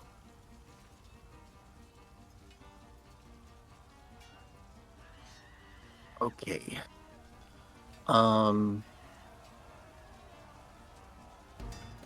Pascal takes my bonus action, right? Not my regular action. Yes, bonus action.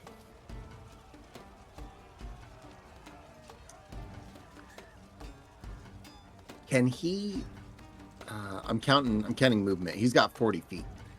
So I think maybe because we got to get through the fog. So Tully will move up.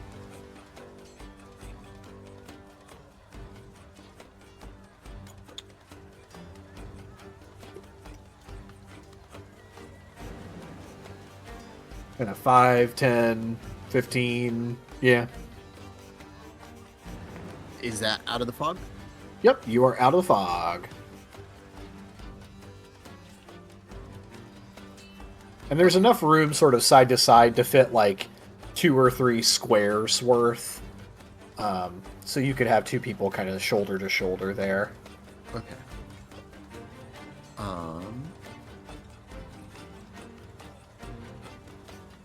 So we'll bring him there. And then you could tell me if this is possible or what it would look like. I want Pascal to run up to old bartender and grab him and carry him into the fog. Old bartender, grab him and carry him into the fog. Pascal has 40 feet of movement. I mean, yeah, 5, 10, 15, 20, grab the guy.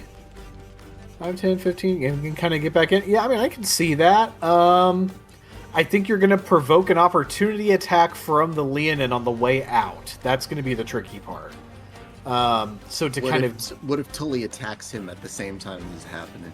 I still gotta give at least a chance of it, but I could do like disadvantage for the opportunity because of that. Yeah. What I had in my head was like Tully saying like, "Oh, Pascal, go," and then like he starts shooting at the guy to kind of distract him while Pascal's running and grabbing the bartender. Yeah, I love it. I love it. So let's go ahead and do your attack roll. Let's see how this goes. And then that'll determine... I do have one of my new skills is the double attack. So that's right. Double gun. Tully kind of aims, and while he's aiming, he has a bullet like in his hand, like ready to like reload it and shoot like quickly. Love it. I'm casting double-barreled gun. Yeah. Gun times 2. Gun. Gun.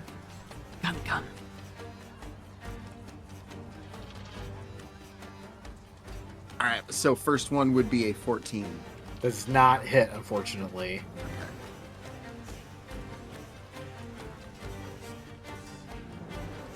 Oof. Oh no! Not great, Bob. God damn, Natural dude. 1. Nat Natural one. 1. Yeah.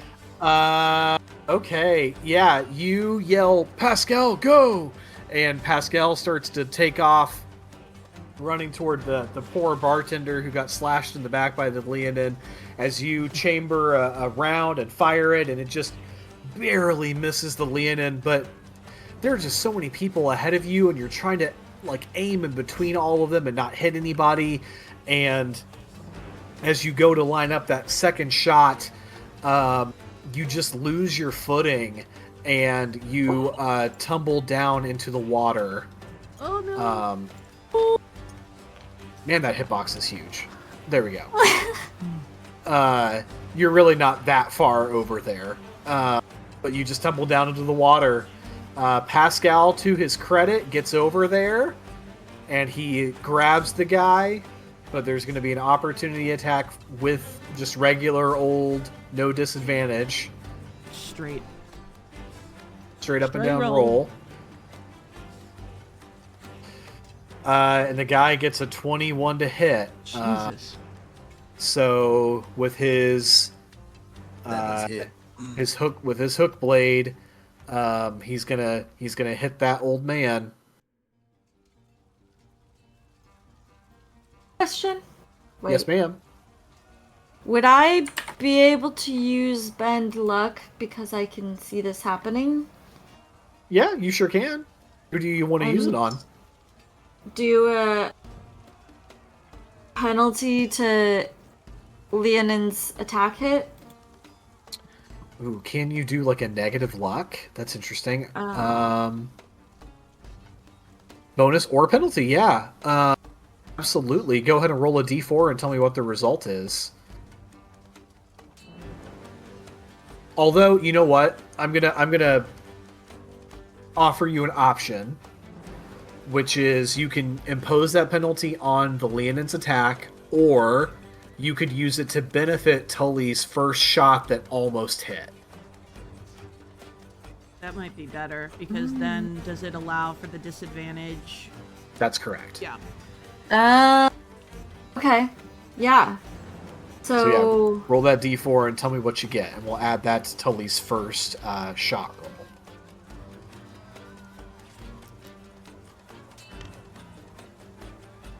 okay, 3. So plus 14 is 17, which does hit. Nice.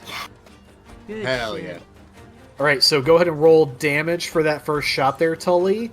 And once we know that, I'll subtract that damage, and then I'll do a disadvantage roll for the Leonin.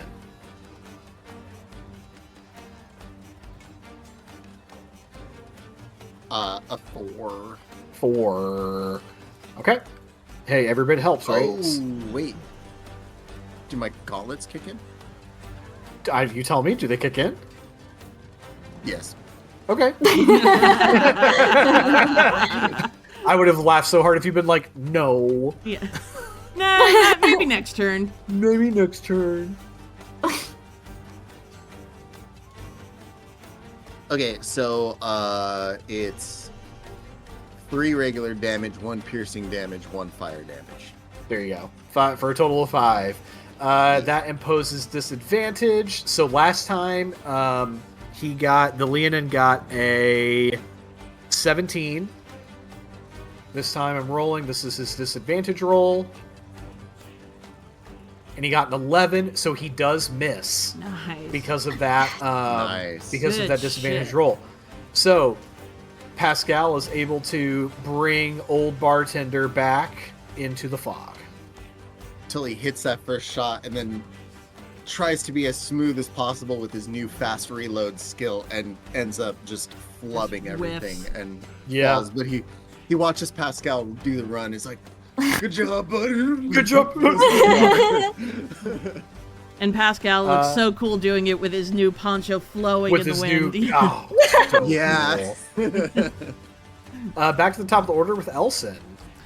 Okay. Elson, I think we had said he was like on the edge of this like platform at the end of his last turn. Crawling up. So for sure. I'm going to have him. He gets back to the top and he's going to leap back over to face this fine-looking individual. Sure. And he's going to take his first big boy swing. Unfortunately, that's not the one I cast advantage on, but that's okay. We do what we can. He is swinging with his...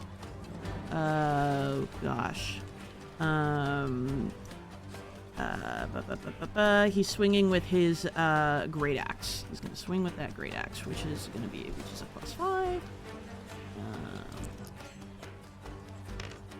And that is going to be a 24 to hit. Incredible.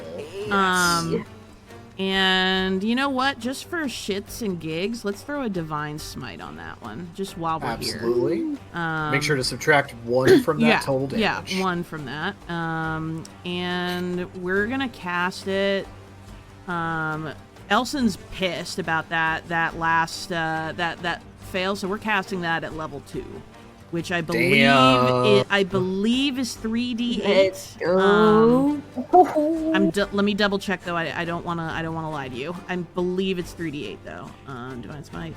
Yep, it's 3d8. It's 3d8. Okay, so this is the actual attack roll is 1d12 plus 2. God, this is so much math. So 1d12. So I guess I'll do the 12, and then I'll just add the 3d8, if that's cool. Yeah. And then that'll be plus 2 to all of that. So that is 20 points of damage on that. Minus 1 for 19. Minus 1, I'm sorry, 19. Yeah, that's 19. 19. 19 points of damage. Leonin number 1. Yes. And he has the extra attack, so he's going to take a second swing. Oh my god, so good. Good! Just paladin things. When they work, they work. Just paladin things. Yes. That one is a 12. Does not hit, Does unfortunately. not hit. Okay. And then Elson is going to, let me just see where I am. He is going to sort of just position himself a little bit in front, in front of this Leonin to, block his path. I got you. And that will be my turn. Okay, we are back over to Leona number 1, who is going to... Let's see what fun things I can do.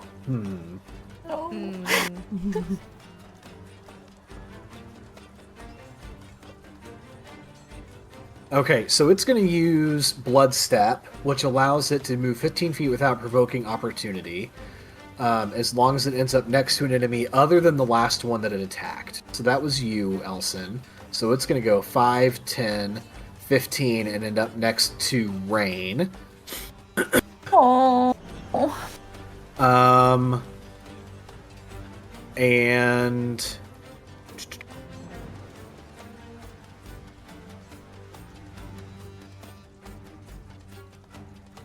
What's my thing that lets me knock you prone?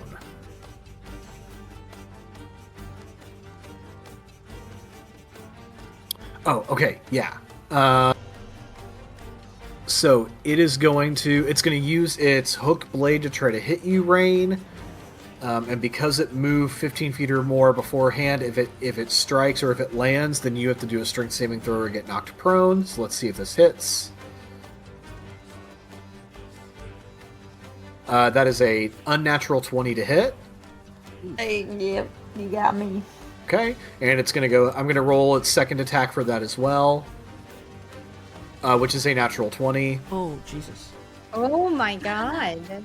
So I need you to make a strength saving throw, Rain, and you're trying to beat a 14.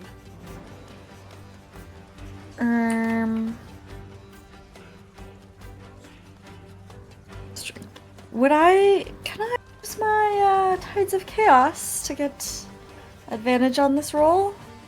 Yeah, you sure can. Where's my strength?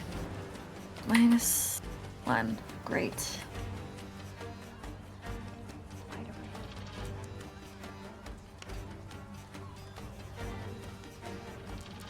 Okay. I got a 12. Okay, so unfortunately you're getting knocked prone and you're also taking 14 damage. Oh, jeez. Okay. Actually, that works. I'm just going to kind of lay your mini down right there. Yeah, so this thing charges at you, just slipping between the other enemies on the field so quickly and so lithely and stealthily that they don't get even a chance to attack it on its way through. It rears up and hits you once that hooked blade and hits you again so hard that you just get knocked down and you land on that floating platform just on your back, with blood starting to pour out of your arms and kind of across your chest as well. Its blood step was its bonus action, so I don't think I have anything left for that one. We are going on to Leonin number 2, who is this guy that's been chucking spears. And he is going to take aim at this guy over on that rooftop with another one of his spears. Wait, which guy? It's that one that's on the Behind square Rain. Rooftop. Yeah. That guy. Are there walls around this guy? Or no? Yeah, just little ones, though. Oh, okay. Not tall enough to protect him, really. But he's really bad at throwing a spear this time, so he misses. He's going to try again. Haha. Natural 20.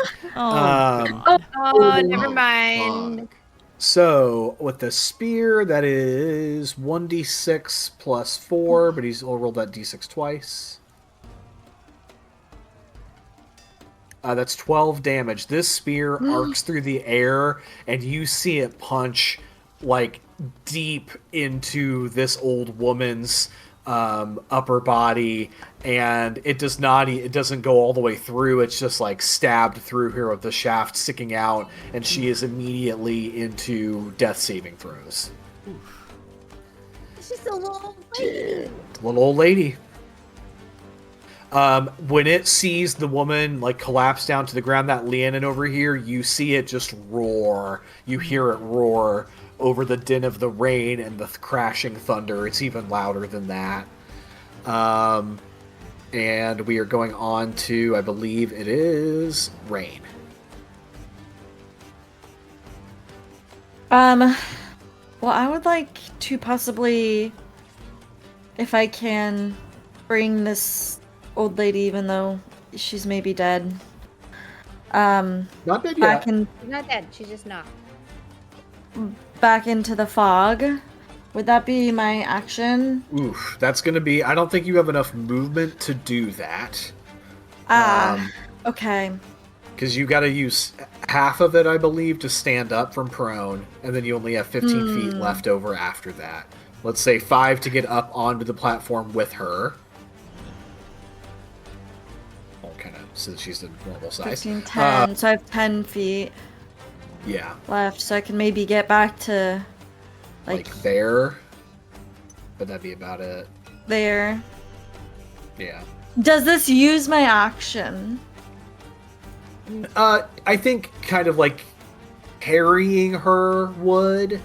Because you kind of have to like get down, and she's also not stable right now because she's in death saving throws.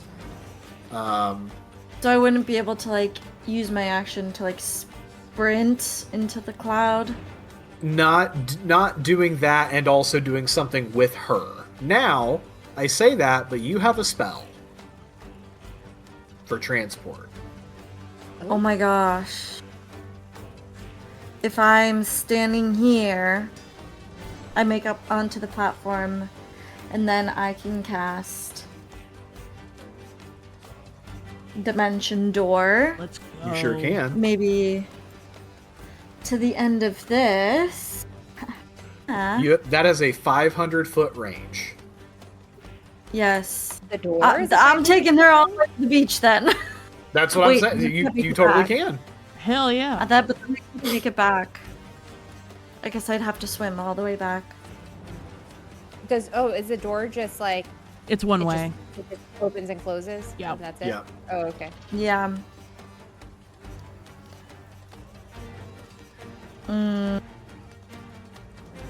Well, how many feet is it from, like, here to the beach? We're going this way. Beach is the opposite direction. We're over here. Oh. So, I mean, probably like 100, Ooh, I'm- 100 feet or so, Okay. let's say. Yeah, I'll just go all the way over to the beach. Why not? Okay. Dimension door. Oh, I flung myself into the void now. It's okay. You're back. You're back. You're back. You're back. You're back. You're back. Oh my god. Okay, yeah, sure. We're over here now. We out here. We out here. Yeah. The sand is Okay. weird. I'm so sorry. Why are my hitboxes so screwy this time? I don't know what's happening. Oh no. I don't know what's Okay, going on. yeah, she can Okay, just lay alright. there for now. It's fine. And I'll, yeah. Yeah, sure. Sure. Okay. That is There you my go. There you There you go. go. There's your little head. Okay. Yeah, you open. Well, you tell me, what is like a portal that leads you this far look like to you? Like, what like form of that innate magic that makes Rain a sorcerer like appears?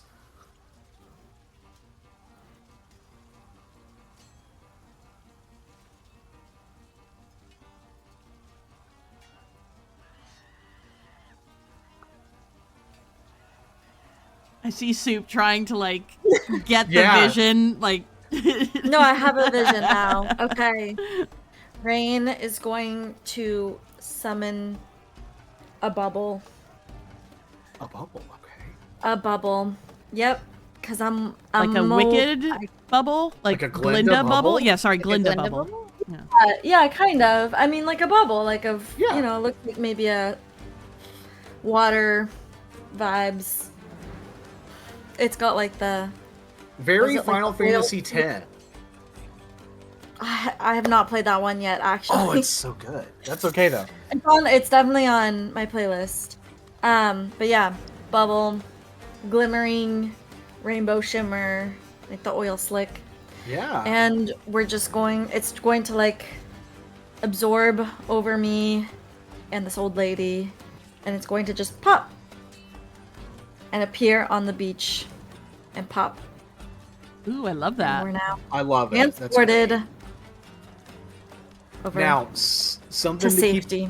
Something to keep in mind is at the beginning of your next turn, the little old lady is still unstable. She's going to be doing death saving throws. Actually, I'm going to do the first one of those right now.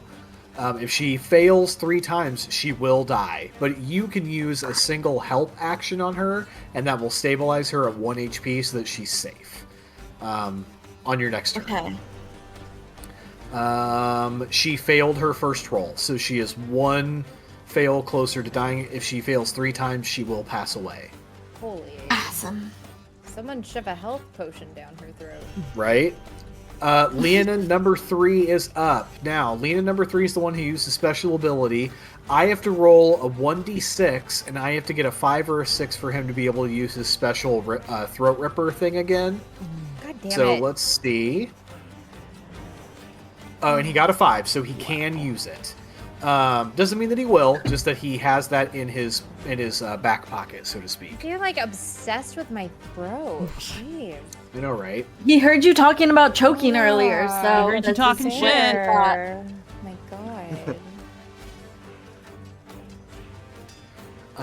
Okay, so nobody's prone nearby. I think he's gonna turn around and he's gonna attack Elson. Wow, just gonna love me and leave me. Okay. Right? So he's going for those hook blade attacks on Elson. Here we go. That is an 18 to hit. That is my armor class. Okay, and then he'll do second attack. 23 to hit. That hits. Hook blade, so we'll do 1d8 plus 4 for each of those. That is... So that's 16 damage.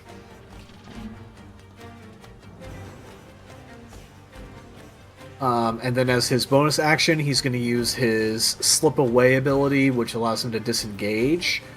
And he is going to...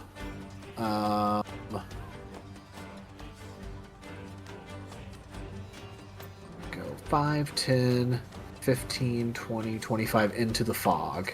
And kinda- A question. Yep, Oh, because he Oh, yeah, disengaged. he We disengaged. get no Correct. opportunity attacks. God damn correct. it. These guys are slippery and sneaky. That is their MO for sure. Going on, everybody. We are over to Aerie and Tully. I'm Ares' gonna turn. attack that guy. I'm gonna attack the guy right next to me. Okay. You should have taken a beating. I whacked him pretty hard on the last turn. True. Oh, well, then I'm not going to waste a maneuver on him then. I was saving my menacing attack for the big dude that nipped my throat, but you know, Yeah. it's all good. I will do my normal attacks. Let me roll for hits. You got 3 of those all in a row. What is that? 11 with a longsword. Won't hit, unfortunately.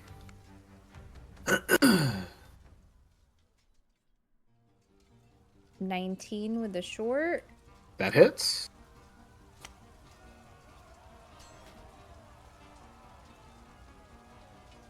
And dirty 20 again with the long. That hits. 2 out of 3, not Let's bad. see. Long sword is 1d8, short sword is 1d6. Both are plus 2. 1d8, 1d6, plus 2, plus 2. D8, D6.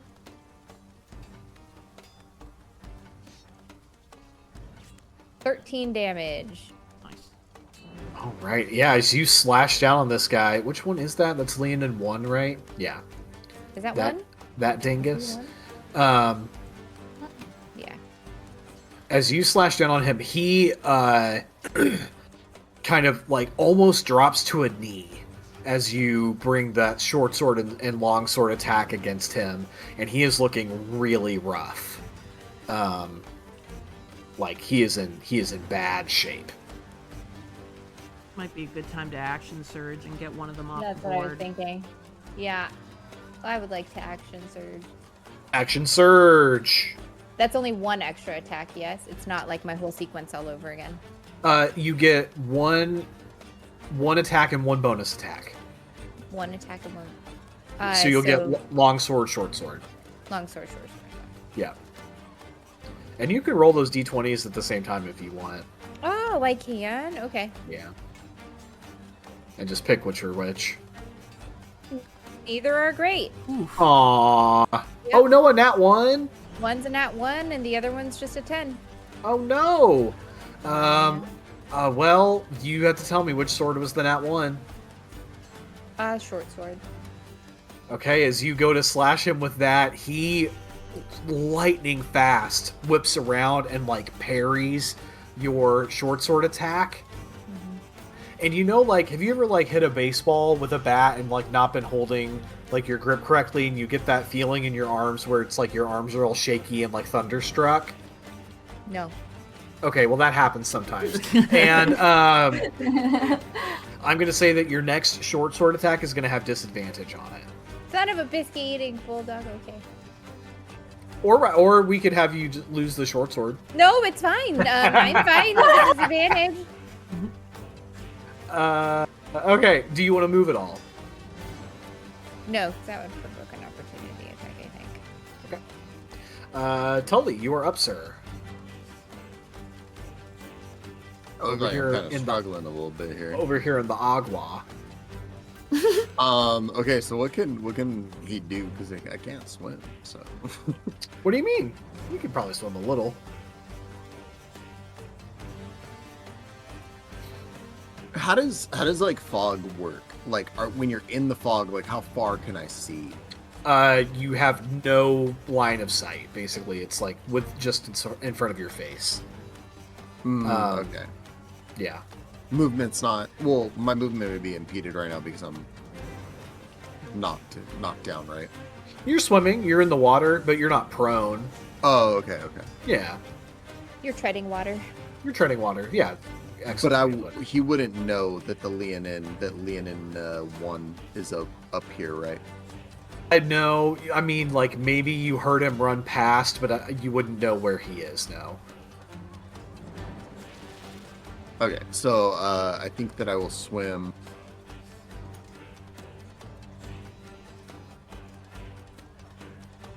I'd probably swim out to there to be out of the fog. Okay. Um, You get a 5-foot gap between you and Leonin number 1. And then obviously Leonin 2 is over there on that rooftop, and you can't see Leonin 3. with having like the double action, or the double attack, can I split my attacks? Like target 2 different entities? Yeah, of course. Okay, so I think I want to take a shot at each of them. Okay. Roll away, my good friend. Cast gun. Cast gun, double gun. Cast gun.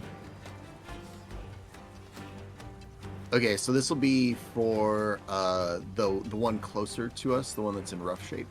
Okay, Leonin number 1.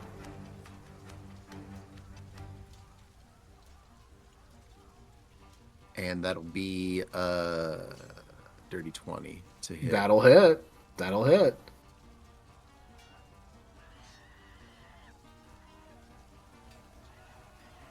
Other one is 11. Does not hit. Okay. Go ahead and roll that first attack damage.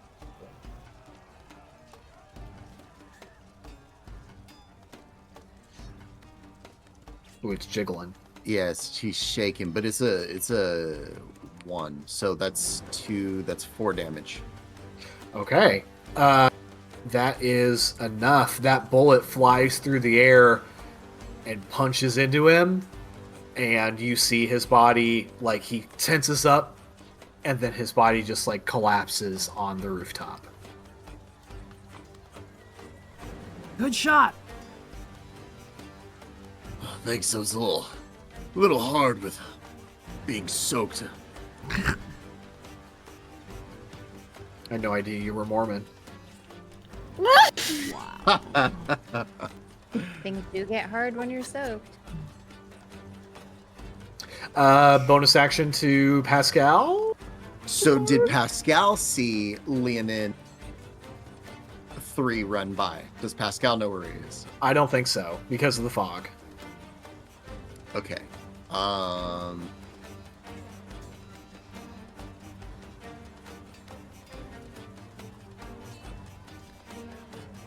Try not to be too like meta-gamey then. It's hard, I know. Yeah. But you got to think what Tully would tell him to do, right? It's not Pascal operating on his own. It's what Tully is telling Pascal to do. Is the dimension door still open, or did that just close up as soon as they went through? It's an instantaneous thing, yeah. Okay.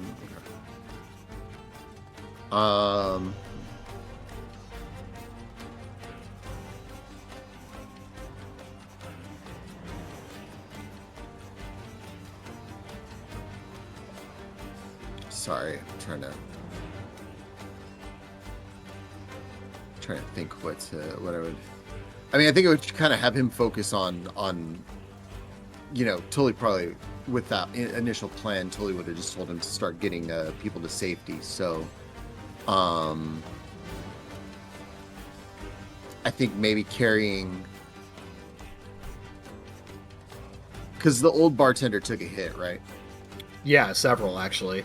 Yeah, okay, so I think Pascal's going to keep carrying him more towards this bridge where Tully had started off, where Beggar Sitting is. I can maneuver, I can kind of move Pascal kind of to there on a path that like lets him avoid opportunity. Okay. But that's about the only way I can do it. And I'm putting the bartender on his head. Does Vigilant have anything to do with like opportunity attacks, like with it being in the fog? Because he is vigilant that he can't be surprised. No, that's beginning of combat only. Okay. Then yeah, I think that's fine. Just like he would kind of he's totally would have had him keep getting that guy to safety. So we'll just go with that. Okay. Back to the top of the order with Elson. Okay. How far am I from Leonin 2? Give or take. Leonin 2. So you would move 5 feet down, 10 feet to get to the edge, jump 10 feet for 20 to get to here, Okay. and then 25, 30, 35. Okay, so I could get to him. Yep. Okay. Then we're gonna do that. We're tired of Mr. Range Man over here. Yeah, we are. Hate range And man. we're gonna start doing our little wackadoodles on this guy. Wackadoodle. Yeah, whack him right off. We're Wackadoodle. gonna start whacking him off. Let's whack him off, dude. Attack number 1. That is a 16 to hit. That hits. Okay. Yes. We'll throw a level 1 smite on that. So that's Okay. 2d8. Wait, I gotta clear that. It's 1d12 1d12. plus 2d8 plus, what was it, 2? What was it with my... yeah, plus 2. So... Could you in theory hit him hard enough to like land him into the water since he's like on the edge? So that is 14 points of damage. -1?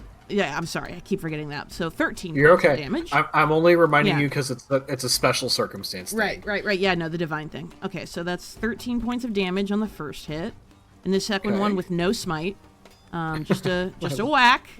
I love that it's the first hit. High levels are so fun. And that is another 16 to hit. That hits. And then just 1d12 plus 2. That is 7 points of damage. 7. 7? Okay. As you land those strikes on him, there's like these divine smites that you've hit, as that light shines down on your axe or your sword as you're bringing it down on your opponents. Normally it's like a burst of just intense light that like catches the blade and like heats it with divine magic, with divine energy, and it still does that, but it's just like the light has a hard time breaking through the clouds. It still catches it, you're still dealing damage, it's still clearly affecting them, but it's just not quite as potent as it usually would be. But nevertheless, this guy's already looking bloodied, let's say. Okay. And then I am going to put a hand against my chest and lay on hands on myself. Okay. For 10 HP of healing. Love that. Okay. And that's my turn. We are directly over to Leander number 2, and he is going to turn around and try to throat bite you. Because he has not used his special ability, so he can do it right away. Isn't that fun, everybody? Isn't that fun? Lots of fun. I think it's We fun. love throat play, all the choking conversation and everything. We love it. He got an unnatural 20, Okay. and that is 2d6 plus 3. One moment. And I need you to do a con saving throw, and you got to beat a 14. Oh, he did nothing for damage. He did 6 damage. That is a 13 damage. So Sorry, your 13 constitution. so your voice is, as he like rips a chunk out of your throat, is affected, and you are not able to speak over a rasp until the end of your next turn. Okay. And you have he did 6 damage. Okay. But he's not running away. That's what his turn is going to be, and we are over to Rain, over there on the beach. Yes. Okay. I'm gonna run to the edge of this beach, or move to the edge of this beach. Mhm. And then from here, how far am I from Leonin to? A good question. Let's see. 5, 10, 15, 20, about 25, 30, 35, 40, 45, 50, 55, 60? 60 feet? Oh, amazing. I will cast Chromatic Orb.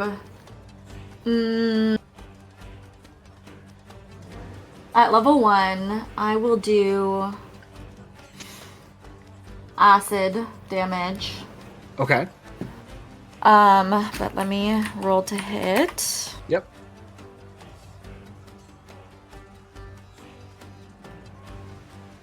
Wait, excuse me.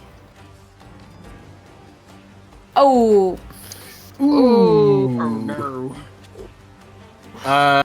Okay. Well, if you would, Rain, go ahead and roll 2d100 or 2d10s for me, please. First one is a 4, a 43. One moment, please, while I pull up the Wild Magic Surge table. I knew that was coming. Rain, how do you keep getting all the best ones? Oh god. On a 43, for the next minute, you can teleport up to 20 feet as a bonus action on every turn. Yay! Oh my gosh. Okay, that's awesome. So, I'm going for the first one. It's going to happen accidentally, and I'm teleporting you 20 feet, 5, 10, 15, 20, and you're suddenly on this rooftop. Ooh, okay. Hello. How did I get here? What? What's going on? Also, that old lady is rolling her second death save. And she failed. She is now 1 death save away from dying. Rick, Oh, I forgot to help her. Okay, it's fine. Okay, cool. Do you theoretically have a bonus action if you would like? Is she close enough to like throw a health potion at her? Do you have a health potion to throw? I do.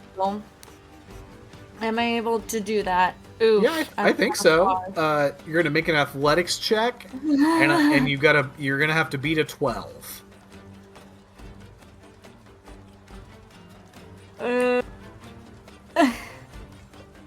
Does it work like Baldur's Gate, where if you throw it at them, they... Never mind. I guess...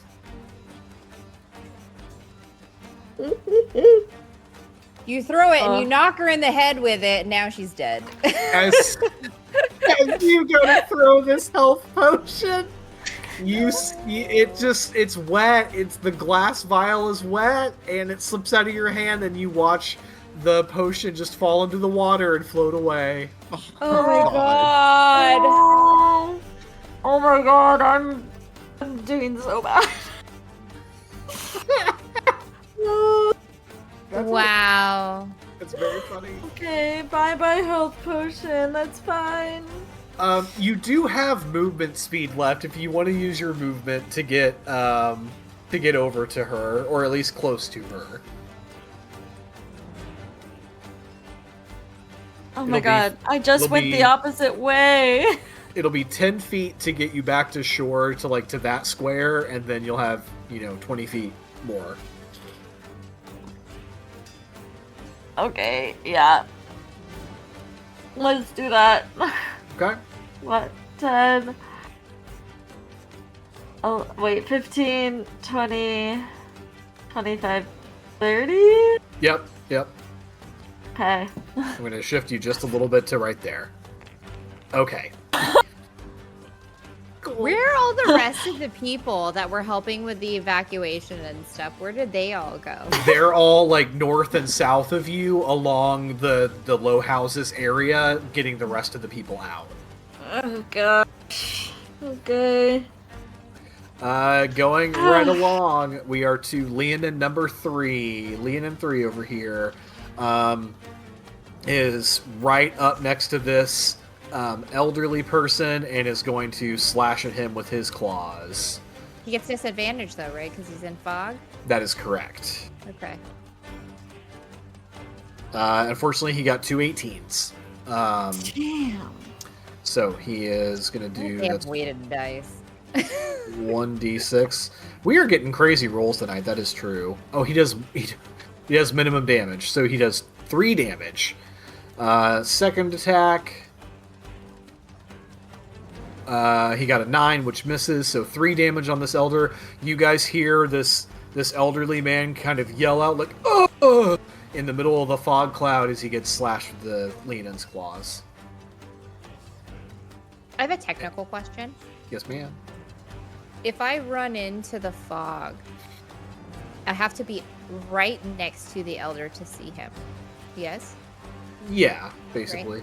If I grab him to try and move him out of this area and across to obviously I can't do it in a single turn, but to the beach, does that provoke an opportunity attack from Leonin number 3? It would, but he would have disadvantage on that attack. Because he is also in melee range of the elderly guy. The elderly guy. It also doesn't seem like disadvantage means anything to them. Well, rolling 2 18s is crazy. But he did it. But we are on to Ari and Tully. Oh, okay. How much movement will it take to get up next to this Leonin in the fog? For you, it'll be 5, 10, 15, 20 to get to there. Can I move? Are we more Off aware the of where he is now because side. of the sound? Vaguely. Vaguely. Okay, so that means I won't be able to move up next to him because I don't know exactly where he is. So I'll move right here. Do the elderly people not move on their own accord? They do not. Okay. They are just so like- afraid and scared that they are not moving. Okay. all I can do at this point is move because the rest of my stuff is all like actual attacks, and now this guy is in between us. But I can see the elderly guy. Well, I mean, you could use your action to try to lead him away. Okay. Yeah. Okay. So I see the elderly guy, and I'm going to grab his arm and just tell him kind of in a panic, come with me, and see if I can lead him farther, like back to where he came from. Yep. And the Leonin will do his disadvantaged opportunity, which is that is an 18 to hit on the old guy, so he is gonna get a slice on his way out. Is there anything I can do to just take that hit instead? Not really, because you're on the other side of him. True. So the old guy's taking. Go ahead. I thought there was something. Where is it? Are they reactions?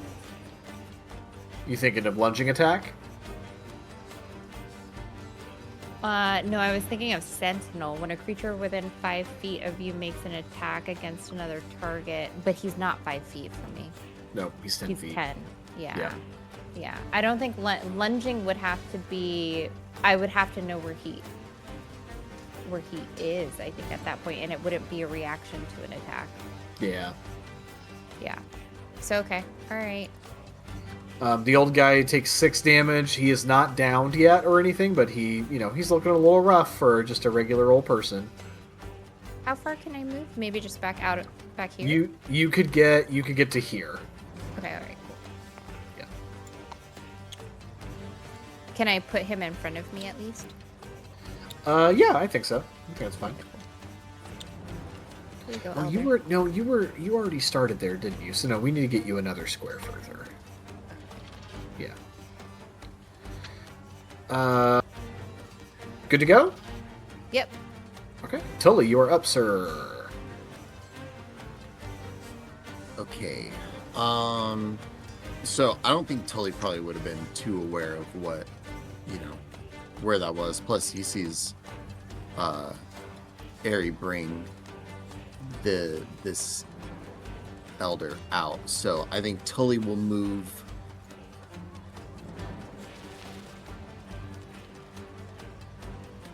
about right there and take 2 shots at Leonin 2. Okay. Sounds good.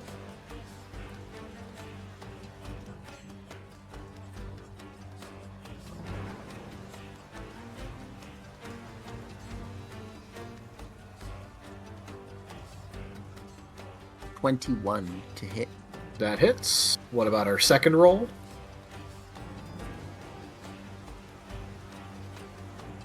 $9. Okay. All right. Damage on attack number 1.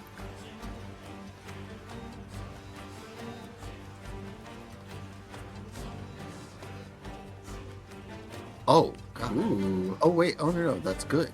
Oh, the 0 means good. Yeah.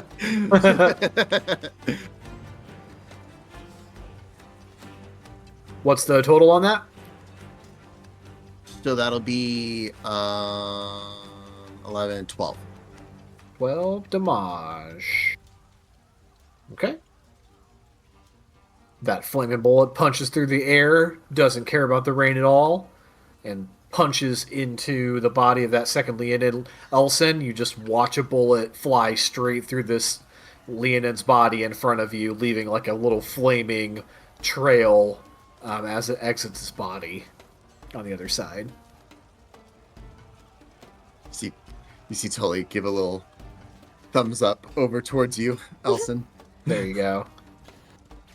Are we moving at all, Tully, or what are we doing with Pascal?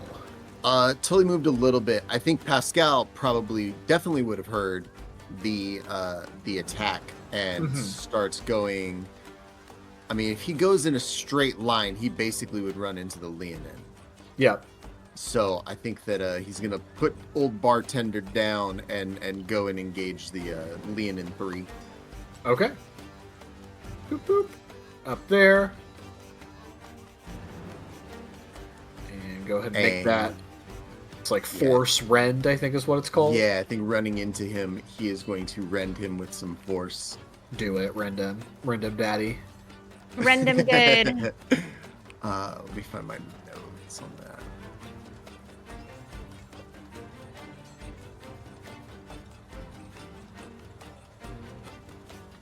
I love looking at chat because I see things like, ooh, kinky, and so many other comments. Oh, Somebody put- fuck, dude. Did somebody put lick lick earlier? Oh my god. Oh, that's someone's intro. Oh, okay. She likes licking people in chat. That's, everybody's got a hobby. It's fine. Yep. What was the attack on that for? It was definitely 20. In fact, it was so many 20s you've never seen the amount. You know what's so weird is I'm looking at the chat replay from the DM view, and it looks like it's a 1. Fake news. So that, man. That's fake news. I don't know. I believe Tully. Who are you guys gonna believe? The DM or Pascal? Come on. Right. I mean, Pascal for sure. As Pascal charges into the fog, it just misjudges the location of that Leonin and just runs right past him, and you hear him crash into the water on the other side of the building. No, don't do that to me. Not Sorry. water again.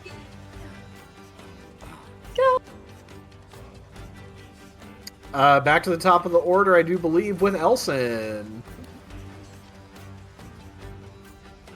This lean in front of you, Elson, is looking rough. Also, I think you might be muted. Yes, my bad.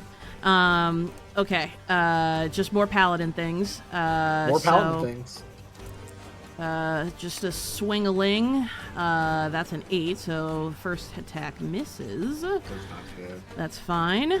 The second attack is a natural 20. Wow! He's already super hurt. I don't know if I want to waste a Divine Smite on this. I think I'm just going to go with double D12s. Double damage. So if it's normally a D12 plus 2, would it be 2 D12s plus 4? 2 D12s plus 2 each. Plus 2 each. Okay. Yeah. So yeah, plus 4 in total. Okay. All right. Minus 1. Well, there's no Divine Smite on this. Oh, that's right. That's right. There's no Divine Smite. So that's 10. So that's 14 damage. 14. That is enough. As you bring down that killing blow. Are you great axing or great sword? I'm great axing. I'm great axing this one. Yeah. You're so great at axing. As that Leonin gets just absolutely fucking wrecked and shoved into the water, and his body just starts to float. I was gonna say away. Elson just kicks his body into the water. That's right. And gonna start making my way back. So if I wanted to head back towards everyone, you can get back to here for 40 feet of movement. Okay, then that is what I shall do. Okay. And Great. it is the end of my turn, so I'm not raspy at the end of this turn, correct? Correct. Okay. I get my voice back. Rain, you are up. Okay, I have a second health potion. So Okay. I'm going to walk over and okay. Save the elder. Yep. Oh, is that what go ahead happened and while I roll. was gone? That Leonin just hit the elder again? No. no. She failed it's her the same second one. death saving throw. Oh, I and see. then, but Rain had teleported onto before the without rooftop, helping. and I Yeah. was like, "You can." Listen, maybe you I can had throw thought a I knew I potion." needed to do it, and then I forgot. And the So- potion Yes. slipped out of her hands and went into the water. Oh, Yes, wonderful. that's basically what happened. So, Rain, I need you to roll a d6 and tell me how many points that is, and that's how many HP points the Elder or the Old Crone will get.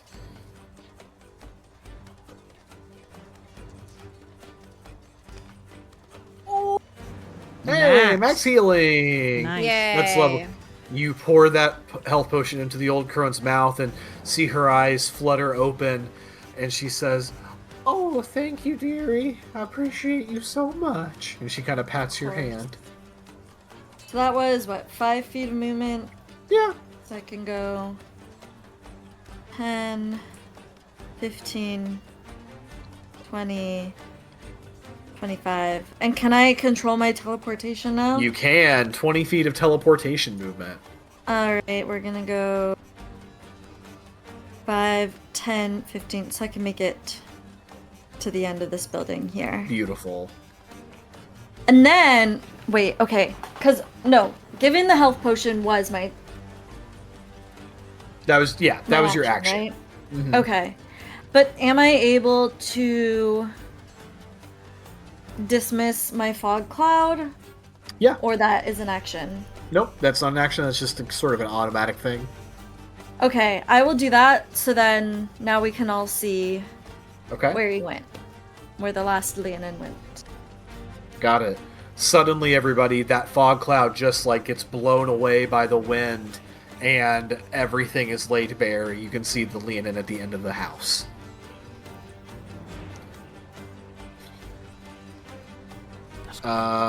End of your turn, Rain? Yes. Okay, Leonin number 3 is the last enemy on the board.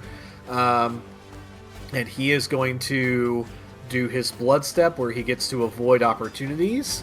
And he is going to 5, 10, 15, 20, 25, 30 over to Tully, where he is going to hook blade attack twice on Tully. Hey man, I didn't even shoot at you, okay? That's an 18 to hit. I did shoot at him. And a 12 to hit. Does that 18 hit? Yeah. Sorry. No, you're okay. I lose where my sheet is. I got an armor class 15, so yeah. So the 18 hits. He does minimum damage. He got 1 on his dice roll, so you take 3 damage. Nice. You're just too little. He tries to slash down at you, and it's just so far to travel with the blade that he's just tired by the time that it gets to you. So this doesn't do much. I am very tall for a dwarf. Thank you. Yeah, for sure, buddy. Absolutely. And that's the end of his turn. That's all he's got. We're going right along to Aerie and Tully. Perfect.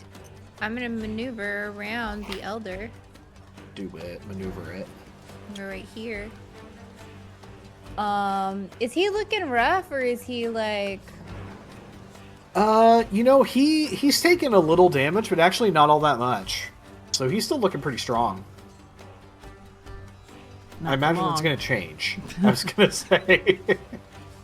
I'll sit in the background, just, slowly pan in on his eyes. Licking his lips. Licking his lips.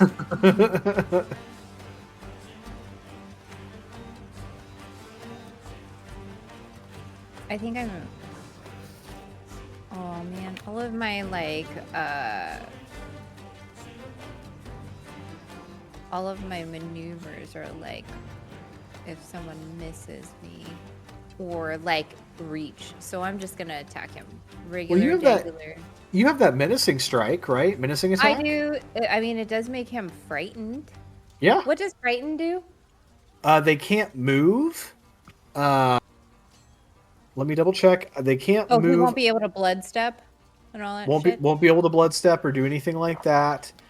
Disability on ability checks and attack rolls. And they can't. They can move, but they can't move closer to you. So he'd have to move away from you. Correct. Or stay where he is. You know what? Fuck it. I'm going to attack him menacingly. Yeah, fuck it, dude. Menacingly! Menacingly! I'm gonna roll all my d20s right now for all of my attacks. So long sword, short sword, long sword again. I'm gonna hold on before you do your short sword. Okay. Remember that one's gonna be a disadvantage because of your arms being all shaky. But True, your longsword attacks are fine. So can I roll my 2 longsword attacks first then? Okay. Absolutely.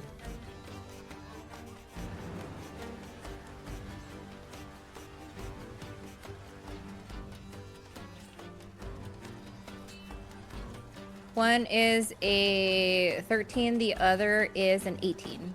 Okay, the 18 hits.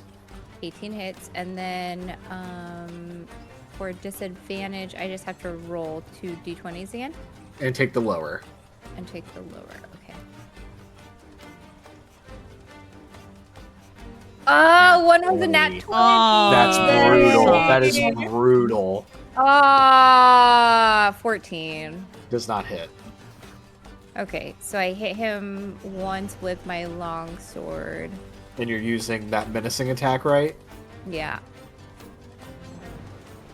It says expend 1 superiority die to add the total to the damage roll. I don't know what that actually means. So you're gonna roll a d8. In addition to the other damage that you roll for the hit. Okay, so it would be roll just 2 d8s then. Yep. And then plus whatever other bonuses you have.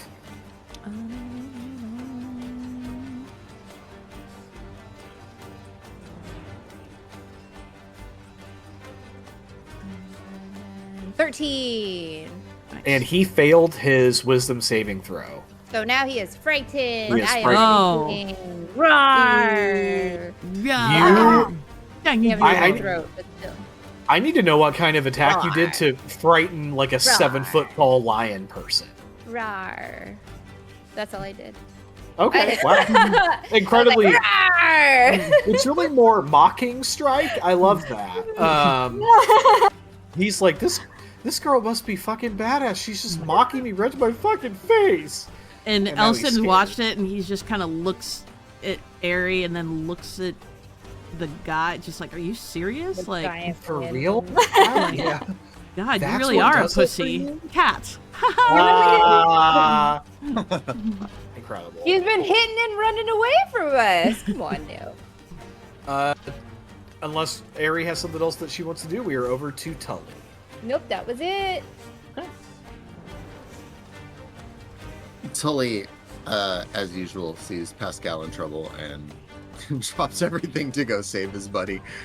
You are going to get opportunity attacked if you leave. Isn't he frightened? He still gets opportunity attacks. You're trying to leave his space. That's But he will have disadvantage. Yeah, I think Tully would do whatever to go get Pascal. So Okay, 1 sec. Question. Does my... Wait, where is it? I have a maneuver... Your feet. somewhere. Oh, sorry, a feat. Where is it? Where if someone makes an attack against... On your sheet in Tabletop Sim, it's on the very last page. Oh, I've been just looking at D&D Beyond because it takes too long for me just to like...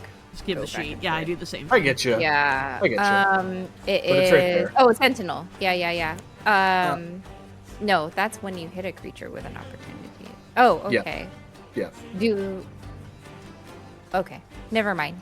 Go When a ahead. creature within 5 feet of you makes an attack against a target other than you, you can use your reaction to make a melee weapon attack against that attacking creature. And that just happened. So you can, in fact, You can use attack. your reaction to make an attack. Which one is that? Mm. Oh, the That's- Sentinel. That's part of Sentinel. Yeah, it has a dual purpose. Oh. Okay. Yeah. Okay, perfect. So I can so attack yeah. him again. You saw Leonin take a swipe at Tully. He missed, but that doesn't matter. You get to attack him because he attacked your friend. Does that Does take that- a superiority die also? Nope, that is a feat. Oh, it it is doesn't? totally separate. So I get to do my longsword and short sword again? Just longsword. Just longsword. Okay. Fuck me. Aw. Didn't even hit. That stinks, but again, yet another reason why viewers at home, Sentinel is one of the best feats in the game. Mhm. It's incredible. It's That a is really great great feat. That's crazy. Okay. So he missed. Tully, you are free to move without taking damage. Yeah, so these blades are all over Tully's head, and he doesn't even realize. He's like, doesn't even see what's going on because he's going after Pascal. Yeah, because Because he's so tall he's right. So that tall. the Right, swords right. just went Go over his head over. Yeah, in like a cool way. I think I can make it to him. Are you? Yeah. If you like jump to this pillar and then jump to that pillar, that'd be probably all 25 feet of your movement. Okay, can I do that and then just pull him out of the water? Yeah, I think that's cool. Okay. Pascal kind of shimmies over to you, and you're able to kind of pull him up. And he's not on the platform; he's like clinging to the side of it, kind of like how Elson did last time, because there's not enough room up there for both of you. Because I'm so tall. Because you're so tall. Such Yeah, a big yeah. boy. The vertical space of the pillar is not big enough. Right, so- right. Okay. Just make it. Yeah. Yeah. It's okay, buddy. We'll get you dried off. You did good. He gives you a thumbs up and tries to do like a little puff of steam, but just water comes out. Oh, Pascal. All right, that's all I can do, right? Yeah, pretty much. Okay. Elson, back to you. Finally, I've been waiting to get the. I still Get have out. that. I still have that divine, or that vow of enmity. So I still have That's advantage on right. this guy that I haven't gotten to use. So we're gonna go ahead and roll an advantage. Wow, that was so terrible. Oh, no. Well, That's okay. We get another swing. that's true. So let's try that again. This time with feeling. Natural fucking 20. Yeah. So Makes it for it all. with that natural 20, in case it wasn't obvious, I'm a divine smite that. Divine smite that ass. So 2d12s, and then wait, if it's 3d8, Then it's 68. 68. 1, 2, 3, 4. Oh my 5, God. 6. You're gonna fucking vaporize this guy. I cannot wait. -1, of course. And Minus then, let's see. That is Watch that -1 make all the difference. 33 points of damage. So Elson is going to raise his sword or his great axe, which not the same amount of divine light, but you know it still shimmers with divine energy, and he's just gonna say, "I think we're done here," and he's just gonna try to swipe this guy's head clean off. As you bring that axe over your head and then across, it hits into his neck at the same angle that he's been biting other people's necks. And as that blade, it doesn't actually clean off, but it gets so deep, and just a plume spray of blood comes out. And as his life begins to drain from his eyes, he lifts a clawed, taloned hand onto your shoulder and says, "They'll be here in days." And then he falls. Elson will look down at his body and kick it into the water and say, "And we'll be ready for them." I'm surprised he could speak with you, like, trying to cut his head off, but you know. And that's where we'll end it. I have been Indeed. waiting for my nat 20 level 2 divine smite. I have been waiting for it. Look at all those dice. Oh my gosh. That was so I many know. dice, Man. and it was not gonna That was lie. I'm a crazy. little erect. That was really special. All cocked up. I have a question. Can we then safely assume that the rest of the elders got to the other side? 100%. You are able to, along with everybody else's help, um, able to get these last few elderly folks over onto the shore. And as you arrive over there, the last of these buildings just get taken under by the river and by the sands. And that area of the low houses disappears beneath the water. Beautiful. We managed to do it without a single casualty. True. Got close. We Got got close. real Yeah, real close. Gee, But as fucking Dominic please. Toretto taught us, it doesn't matter if you win by an inch or a mile. Winning's winning. Winning is winning. Family. All right. Family. All right, everybody. Next session coming up in, I think it's 3 weeks, for Arc 3 Session 2.